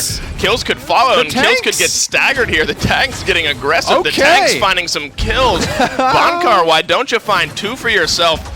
You're just going to hop over the fence, which is, of course, out of bounds. Dethroner drops on the backside of that fight, and now the zone is inside of the base of the Knights here. I mean, this lasts long enough. They're not going to get much of a chance to get that push through. Didn't want to drop there. If he could hang it, that was a narrow margin. Almost got the heal, almost wanted to stay up there. Big damage to the backline. Tenor's got to stay safe. Don't peek. Tenor, stop peeking! Stop playing with Payin, man. He is hitting these shots today, and that is 2 more kills coming through for the Knights. My goodness, the defense shall hold here. Defense holds inside of their own base for the Pittsburgh Knights, just finding the important damage where it's at. I mean, 45 seconds left. Nip probably has a chance for 1 more big push here, and they're going for the win. Remember, Knights only looking to tie it up 3-3 here. 4 ultimates available, 4 important ultimates available for Nip. Only 2 up on the side of the Knights. Look at the damage charts, 4 red compared to the 3 towards the bottom there for blue, but Victor doing a good job leading the damage charts here for Ninjas in Pyjamas. That's a big loss. Bittner, when he peaked just there, I mean, that really started the downfall of this fight. Bonkar, the Inara dropping as well. That's probably 10 seconds left. You don't have the tanky advantage. That's got to be it. Ash electing to back off. Nip's not going to invest too much into this one. Maybe just a touch here and there, but that's what's tough about this composition. I mean, Diggy Dog's going to get it started. Tenor finds a magical pick. Did the Knights count their chickens before they hatched. They might have, and as I say, no ultimates are going to get expended. Almost all of them are going to start to get used here they're to the going effect for of a it. couple kills. Bonkar's already back. Dread Serpent comes out, but now Pittsburgh Knights is trapped up on top of their base. The Damba's going to be the last one who can contest this. Digidog cleans up G-Bunny, and Nara blocks up Pain on the backside. There's the Enlightenment. It finds him, but it doesn't kill him. And just like that, Ninjas in Pyjamas turns it around. Wow, okay. Alrighty, NIP. We didn't get a chance to talk about this, but the point fights had been a little bit wishy-washy. Yeah, certainly definitely. a little bit scarier. They had a really great moment and a great start to that point fight where they committed for the conversion. The only reason was that Hexifier was good enough to kill Bonker, and the only reason that push failed overall was because of how long they were already in overtime. That meter, the second there was no contest, just dropped to zero like it was nothing. That time around, it was a bit fresher of an overtime and a much more solid ground to stand on. Well, Nip stops the bleeding here in game number 5, gets back on the board to make it 3-2. To break it down, here's Evan and Gore. Well, it's match point NIP, and now they are potentially going to be able to find themselves a set. But first, they have to have found not only the last map, but they have to be able to do it again. And so far, that's been where it's very push and pull with these two teams. Knights, even though they lose that map, they looked incredibly good until all of a sudden you have 4 ults dumped on you right outside your base. And that was the beauty of that push. So many people underestimate the value of doing things quickly, catching people off guard, changing the timing. Because when you get off of what's expected, people have to react, which is a delayed response. And so you're not preempting anymore. You're not in the right position. You're now having to deal with your improbability. And if you can do that, you're great. But in this situation, getting the Inara was the worst thing that could have happened for the Knights. They felt so secure that this push was going nowhere. Ricotta, starts to move back a little bit. He sees someone's in the corner, but he's like, I'm not going to push that, guarantee that kill. I won't even. Digidog has the shield up. Who cares? But at the end of the day, that's what leads to the snowball. They're all thinking this is good, and then NIP are like, hit the gas, let's go. And it's those moments, and they had a couple of them throughout the map, but that was the first one where it was just completely blindsiding the Knights, right? Everything before that, you're like, well, we can kind of see that. Yeah, Barrage came out, but like we can eat this. We can still fight this. Yep. That one was very much just such a high coordination from NIP. Yeah. And admittedly, even at the very beginning, they dropped their ults. I'm still sitting there thinking, well, they're not going to win. They killed Bird off immediately. Like, they don't have any more healing. This should still be a Knights defense. But the damage numbers that came down were just insane. And it was really, too, just the illusory riff from Bird. And the fact that, Diggy stalled as long as he did, even though it's overtime, when you have somebody like Bonker who has Master Riding, who can get back, I mean, that time, it's a long map. But, there are 4 other players there who can touch and keep it going until he gets there. Once Inara is full health and back on that point, that's a real fight.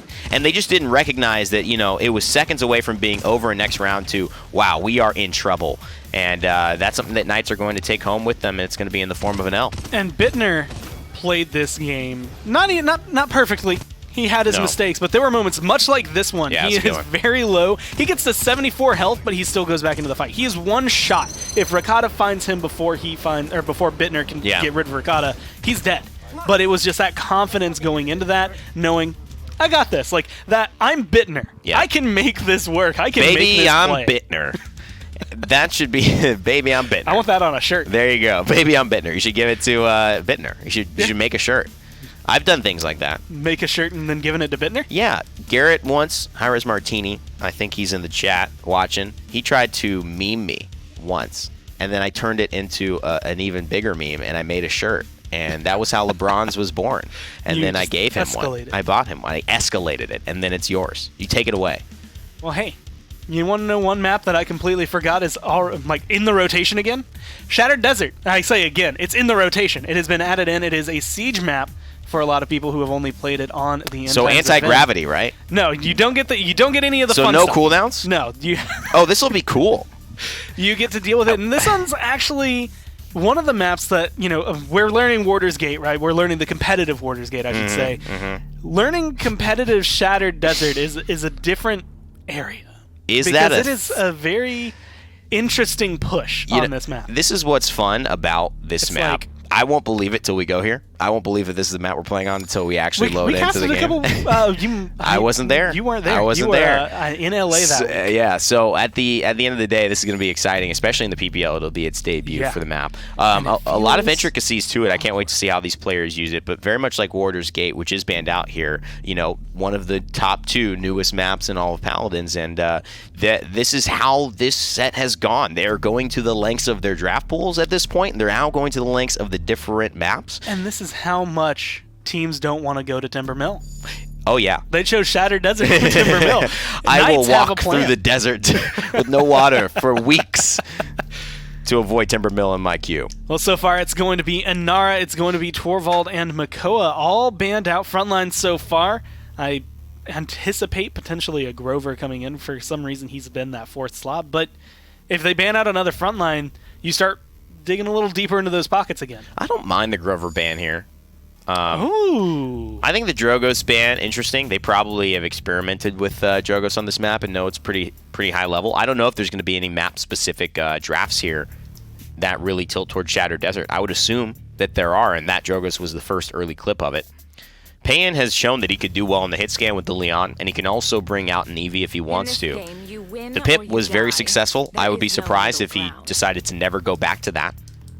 The Leon is the first choice for the Knights. Long ranges, hit scan, aplenty, wards off the Eevee as well, slightly on an IP if they want to go for it. And much like some of the frontline pickups that we see early on, like Leon, it's different because normally you see, okay, well, this is a Nara, this is where you'd see a Khan, this is where you'll see Ashe. Like, you'll see a frontline, but it does the same thing. We're going to grab something that we're confident with, and we're not going to show you what our draft is. Like, yeah, we're going to have Leon. Good luck deciphering that. Right. I mean, the thing is, too, you have Ashe, you have Barrack. You can double frontline pick now to guarantee what you want. You've already seen that they have the support pickup, so you have a Damba for free. So now you got to prioritize if you want your second tier frontline, which is your aggressive frontline, to take away from NIP, which is what the Ashe does. But you also take away a stable frontline, which is the Barrack. Now, they have a lot of question marks in my mind because they're not going for the Cassie Leon lineup they did last time. So Cassie will be on NIP for the most part, we would assume. Still a lot open. And actually, the one thing about this, and I think this is, again, Knights playing to the map pretty well, they ban the Inara. Yeah. They recognize her utility. They ban Torvald. That one, I think, is just a general ban Torvald. But when you grab the Ashe, the Barrack, the Leon, like, this kind of drafting order, I think, specifically, not going for Ashe first, not going for Barrack first, has opened them up for, we know Leon's good on this map, and we know that we can find success with her. We know Ricotta's honed in. We grab the Ashe, the Barrack, which forces NIP into an awkward spot. Like, who are you going to go? Are you going to go triple DPS? Are you going to bounce down? Like, what's your plan? Nah, they're going Ruckus, and I think that's why Knights are picking up the BK, because they know that taking Zen Cassie shows your hand. Now you're getting your your frontline flex. Yeah. And they're going to go the Genos because the Ruckus is the only thing that's most likely coming out. You could try to get a triple DPS. The thing that's not great about this lineup is the fact that I think the coverage on Knights for the utility of their lineup is a little bit more one-directional. I think NIP can spread the field a little bit more and have a little bit more in each specific situation, whether they're diving, whether they're trying to hold, whether they're playing more of a defensive kind of position on the point. So do you think NIP close it out here, or do you think the Knights tie it up? NIP's draft is stronger than the Knights, in my opinion, and I think it really tilts in the favor. They've got great tanks, but they also have the best healer in the game right now with a Zen and Cassie on players who can do some good things with them. Let's put it that way. My eyes are going to be on this Bomb King. I think his performance is going to make or break, but we are here. Shattered Desert, the newest map in the game. So if you're looking to learn how to siege on it, this is the place to be. Nick, Dave, take us through the desert. Shattered Desert it is. Unfortunately, this footage was taken from the end times mode. You can see the capture points like around the map. Unfortunately, no anti-grav. No no cooldown, none of that sort of stuff. I mean, Gore was saying someone played here. I didn't cast that game. Were you on that one? I don't remember. I wasn't. I don't. If it happened, did Gore I don't solo remember. cast a Shattered Desert game? It. I don't remember any Shattered Desert games in my history. I'm seen very it banned. excited for this one. I've seen it banned for sure. This is going to be very, very exciting. I don't know really what to expect because I've only ever played the match of the day on this map. I have never played Siege on this map in my own personal experience. I'm normally like 50 feet up in the air. Yeah. Never seen it on ground level the entire time. Looking like an initial bit of a flank coming out from Nip, though. Starting off hot here on Shattered Desert, trying to get Pittsburgh Knights in a bit of an awkward position. They find themselves 39% on the point as a result of it. No kills coming out just yet, and that's something you've seen. A lot more patient play, realizing that one first blood could change the tide of the entire fight. A lot of do-si-doing. A lot of moving around the map today, and because of that, I think I like Nip's draft just because of Grover, right? I think they're going to always be staying together, and Grover is such an insane healer when that is the case. Look at him. He's already at 70% on his ultimate. Yeah, wow.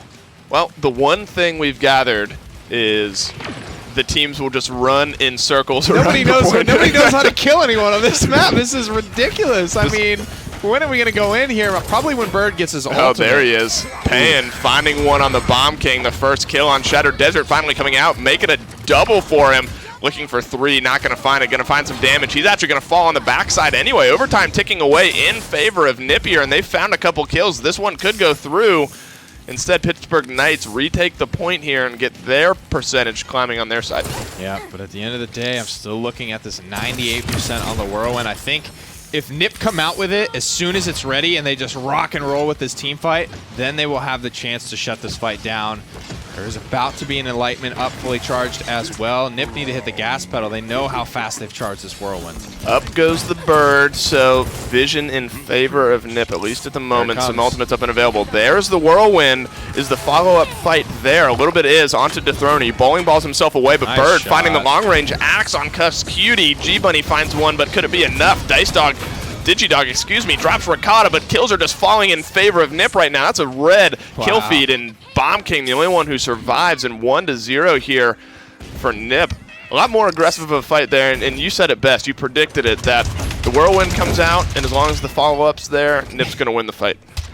And they did. I'm not going to pat myself on the back too much. Ults are good. I don't think you need to be a professional analyst to figure that one out. And Nip just got there a little bit quicker, and that's the big win there, right? That's where you win that team fight, is the fact that they did just get to their ultimates a little bit quicker.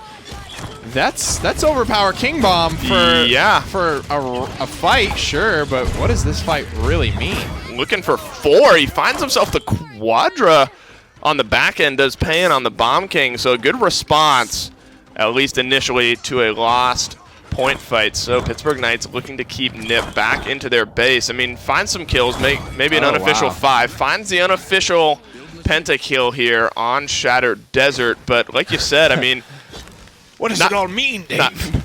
The numbers, Mason. What do they mean? I mean, it's kind of like, yeah, sure, you win that fight. NIP just go home, spend that money, and they come back, and now they've got an ultimate advantage. But you do have to use your ultimates at some point. So I guess I don't know the map. I don't really know how snowbally it is. I don't know what the statistical conversion rate is on this map. So maybe they just didn't want to get snowballed on. Diggy's committing, though. Pops his shield. Now it looks like he's in actually a pretty good spot. Looking like he has the positional advantage, but a double kill from the Leon is going to change things around here, making a triple. Woo! Nice. Ricotta doing a nice job there, cleaning up some kills, all of them streaking away. Pan finding one for himself as well. Pittsburgh Knights rolling here, trying to get this one pushed through. I love Ricotta's face. He just kind of rolls his eyes, raises his eyebrows. Yep. Well, okay, that's that. I mean, you're gonna done and dusted with that team fight. And this is the first pick for the Knights. So this is, they want to carry this game with. They really, really were confident in the ability for him to rock and roll on this pick. The Knights have certainly improved in their drafting. I really like they started to pick later on. They seem confident in themselves. They're making good moves on these maps as well. They have improved in basically every facet of the game. Nice presence is going to clip too, but Tenor still manages to get the kill. Leon ends up dropping. Tenor cleaning that one up. So a couple quick kills. Tenor find 2, maybe 3 here onto the barrack, onto the backside, but the shield's going to keep him alive, at least for the moment. Does find the 3rd. So now Pittsburgh Knights with a bit of a step back there on defense into their own base, and some good zoning could result in a 2-0 here for Nip. Hexafire? Okay, there's a Hexafire. There's the through time and space. Finds Bonkar on the back side. Now they're starting to fall one after another. Here's the Whirlwind keeping him alive. Bittner dropping back a little bit. He's going to stay nice and healthy while that Whirlwind's up, but down it goes. one successful defense here for Pittsburgh Knights, paying with another couple kills for himself. Yeah, they really needed to get that whirlwind out just a hair sooner because Diggy popped the Hexafire, and that's really the ultimate I was looking at. I'm just kind of watching this payload roll into this bowl, right? And I'm like, I don't know, man. I guess Hexafire, right? If you just stand on the payload and just force everyone away from it, then that's probably your best bet to get that one through. But Diggy Dog ends up going down there just as the whirlwind is coming through from Grover. NIP, little commit there. They didn't commit everything, but they went pretty hard for that one. The Knights, #Nightlife on their sleeves, answer back with the defense. Shout out to the Totino sponsor as well, dude. Yeah, the pizza rolls are a whole nother level. Yeah, haven't had them in a while, but goodness gracious. The freezer in that house better be stocked to the brim. Oh my God, you're probably right, actually. There's probably just an absurd amount of pizza rolls in the Knights house. No complaints from me. I'm sure no complaints from any of them. Nip off to a hot start again. The Do-Si-Do gets cut off a little bit early here. G-Bunny finds himself one. The ultimate coming down, keeping him alive there. Could be all they need to transfer this into a second point. Bittner, 2. This map is the weird. It's just a rotation. Bittner for 3. It's just a Ash is the last one. Pittsburgh Knights dropping like flies. Doesn't help when you have Tenor doing the things he's doing. Alex finds a couple. Tenor finds a few. That results in a Nip point capture, or I guess point presence. 39% in climbing for them. Not captured just yet. This is funny, man. Like I said, first time I'm seeing this map. Overpower will come through. I believe it grabs Barrack there. Kill him. There you go. He will go down. Tenor gets the frag there. King Bomb rolls through. Diggy Dog likely to be its target, and he is. And Lightman doesn't clip anyone there. Doesn't get the Cassie, excuse me. Does take down Diggy Dog. And now it's going to be the Zen on the backside you have to watch out for. 90% here for Nip, so be careful. The Whirlwind keeping them up and healthy at the moment. Ricotta trying not to do too much damage while it's not going to matter. Through Time and Space comes out. Doesn't find anyone, though. It finds some damage. Bonkar finds himself 2, though. That's a double now. Bonkar doing a good job on the con. Bittner finding 1. And that's a Nip capture here onto the point. Bonkar on the con. Really the driving force there in that fight. Yeah, I mean, how could you not be? Look at the glorious American running and gunning. 900-pound dumbbell girls. 1645, Dave. We did the math yesterday. Oh, that's right, remember? 1645. That's a casual curl for a day in the gym for the back of Khan's gun. Imagine what the man himself could curl. I mean, good God. The sheer audacity of the man. His gun weighs 1,000 pounds. Yeah, no kidding. I guess that's one way to look at it. 1:59 on the clock here. Shout out to the Mixer skin being rocked. Bonker with a great little customization. Lots of style here on day 1 of the PPL. 150 now. And this fight. Oh, the down disengage. Goes the banner. Take him out. Out of the banner range goes G-Bunny, and down he goes back to base. There's the Enlightenment. Nice dodge roll there from Bittner, getting himself out of the way. Now the Bomb King's going to be his next target, and he's going to fall after that as well. Only a couple members of the Knights left up available. But the payload still has a long way to go, about a minute and a half. But Nip off to a great start here on this push. Very close to getting it pushed through. A couple picks here could spell the end to this round, and a 3rd point here for Ninjas in Pyjamas. Hexafire is ready to go here. NIP wouldn't end the game on this one, so I'm not sure how antsy they are to start popping ultimates here. They're going to go 1 for 1 right out of the gate. Diggy Dog's backing up, but he won't make it all the way out. Now the Knights should just be able to collapse on this, I would imagine. You can see Nip starting to kind of commit in, just trying to die at this point. Maybe grab a kill on their way out. Bird, I don't know if you actually die out there, but I know you do get slowed by the quicksand. He died either way. That's what's important. We'll Ninjas never in know. Pyjamas. Still got 45 seconds left. Only need a little bit of space to get this one pushed through, but a nice team fight there from the Pittsburgh Knights, just finding a couple picks. Pan doing big things on the Bomb King. Ricotta on the Leon as well, but look at Bittner, 15, 5, and 10. Certainly an offensive presence here. That's a long-range overpower. Away you go. Down you go. Digidog cleaning that one up, but it's the hand of the Khan that gets the Leon brought back, and now this payload getting pushed through. The shield coming out from Barrack. A couple kills falling back and forth right now. He's low, but he's keeping himself alive. Pain drops. There's the Whirlwind. That's really what's keeping him alive, and it looks like at the moment Nip's going to be able to get it pushed through. Down goes the Ash. In goes the payload. 3 goes the point here for Nip. on game, set, and match point here for Ninjas in Pyjamas. That's a high value offense too. You know, Grover Whirlwind's very, very quick to charge. Overpower is just as effective on a conversion as it is for a point fight on this map, because there is no map hazard to my knowledge that you can just throw somebody into on Shattered Desert. So you're just doing that style where you hold them up and you let your team kind of do the rest. So if you're going to spend effectively one ultimate, because I'm not even I'm counting Grover ultimate as a fourth ability at this point, because Bird's been on point charging that up. If you're just spending one ult to get a point on the scoreboard, I mean, your overall objective is to get to 4 first. So I think that's a high-value offense for NIP. They certainly have plenty of time to get it charged back up. I mean... And the Knights have nothing. Right, they have nothing left up here. A couple of them pretty close to going up here, but yeah, 2 ultimates still, despite Hexifier still available for Nip. 27% early on here for Pittsburgh Knights, but it's not going to matter if they're all going to die on the back end, and it looks like that's exactly what's happening. Digidog and Bittner cleaning up a couple kills for themselves. Oh, no. Alex, everyone on the team trying to get involved here. They didn't even Bird, use nothing. literally everyone got involved there. I think one person got a double. I think Khan was left out of the fun there on that one, but Ninjas in Pyjamas, 45% and climbing, and those ultimates starting to get recharged as well. Okay, so we're looking at the zoning now. How brutal is zoning on Shattered Desert? So far, it looks kind of nasty, because you got to really push out into this open canyon. Alex looking like he wants to get the better end, but a well-timed bomb here could end him. Tender's going to make the rotation. That's the theme of the day, Dave. Rotations from NIP. Help is always there when you need it. 90%, but 4 dead Pittsburgh Knights, 96. That's going to spell it. Wow. Ninjas in Pyjamas go 2 up, 2 down, 2 back up to win Game 6 and win their first game here in the PPL. What a set. I mean, I couldn't have asked for a better start to this great PPL season. It's all on LAN. It's all here live in the studio. These guys are largely all living here, practicing together. It's a lifestyle change for all of us, and I'm very excited for the rest of our games today, but for this season overall, and I'm very, very happy that the Knights and Ninjas in Pyjamas could put on a great show for us to kick it all off. Well, 4-2 is your first set scoreline. To break it down and set up the rest of the day, let's send it back on over to the desk.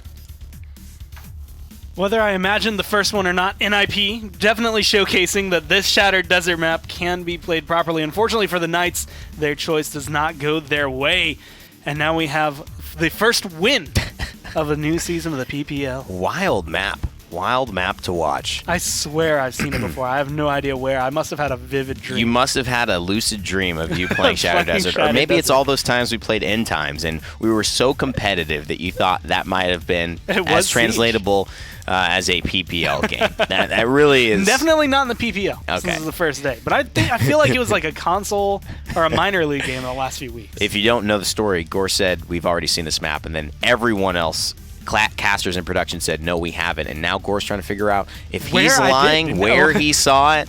That was everyone else's first time seeing Shattered Desert played, and it was interesting, but NIP seemed to have a good handle on that one. And that's impressive, too, because it was the last pick for, Dethroner, Cuss, and the boys of the Pittsburgh Knights, and NIP still had a great handle on it, which tells me NIP are that prepared where even if you take them to the Shattered Desert, they're still going to be able to match you and outdo you on that map. There's going to be no out-drafting them, no out-banning them.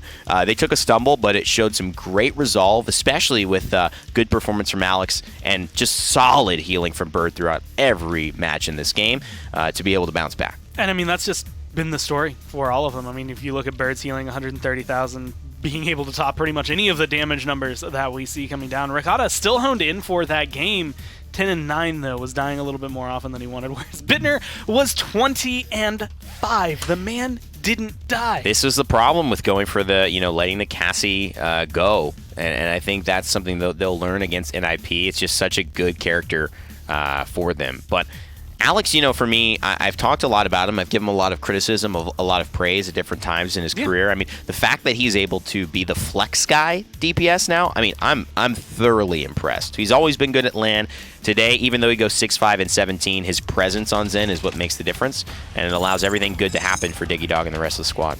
And there were so many moments where I feel like we've seen throughout this set, specifically for Digidog since we're watching him, the change from going on hardcore DPS like blaster player to this aggressive frontline has been almost seamless. Like, he's just as aggressive as he would have been on a Bomb King. Yeah. It's just maybe slightly less damage and a lot more health. Putting aggressive players who are DPS to traditional players onto aggressive front lines is such a good transition. You see it happen all the time, and it's rare that you see a player who's like Phoenix Rubu, who aren't traditional DPS players anyways. They still kind of lean toward the aggressive front lines just in general. They are Ashe mains, Khan mains, Ruckus mains just because, and those players are a little step above. Diggy Dog's not there yet. They've been doing it for too long, but to just jump in like that and be that good on that role, it says that NIP could be trouble this season of the PPL. They've already proven themselves once. The Knights being able to showcase themselves a lot more than I thought, and that's kind of a big refresher for me, because I came into this thinking that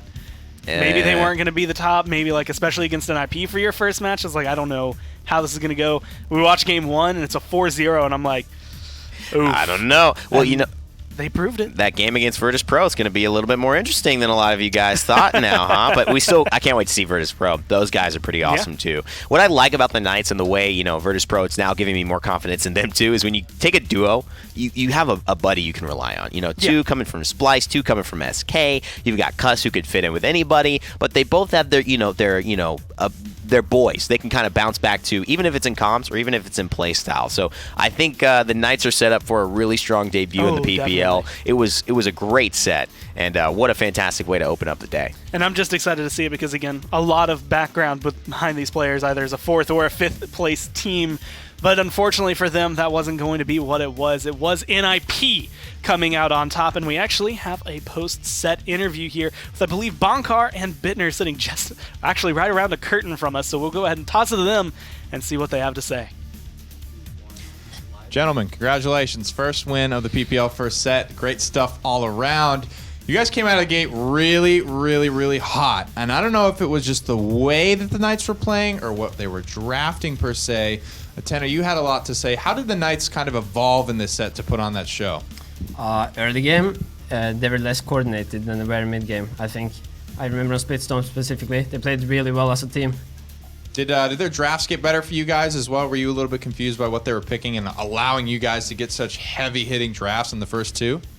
Well, I don't think it was draft mainly. I think it's the way we played against their type of style, so we had to adapt. Bonker, on Frozen Guard, right? You do a lot on Inara there, especially in that very first point fight. Nobody even really dies until you guys start to get ultimates charge and start to pop ults. How is it as a point tank? Because you're really the only one kind of like doing stuff and moving that game forward. So how do you know when to get in and when to get back off when everyone's still alive? It's mainly up to like calls, depending on what, because Alex is alone on one of the sides of the flank and Diggy is pushing the other side. It depends on like what they call and stuff, and I see their cooldowns, like I see their backline more than Diggy and Alex does, so then that's how I know if I can push or not. So Shattered Desert, that's where we end. Talk to me a little bit about this map, Bonker, as a frontline. It felt like you had to be more aggressive this time around rather than like playing the point super heavy, but you did manage to keep your guys in the lead on the objective at almost all times. So how is Shattered Desert different than all these other maps? I think Shattered Desert is different because you have these two statues on the point, just like you have on Ascension Peak. So you can actually sit behind cover on point and still cap, and they can't really shoot you. It's mostly about your team need to rotate almost like a clock with you, so you can rotate behind the statue. You guys look like a merry-go-round. Both of you guys, just everybody's spinning around. It was really funny. That's basically how you need to sit on point there, I think at least. But you can go very aggressive with tanks also because the map is kind of small but very open. Awesome, guys. Well, thank you so much. Congratulations on the first win of the first set of the PPL. We're going to throw to a quick commercial break, but don't go anywhere. We'll be right back with the Grand Finals rematch.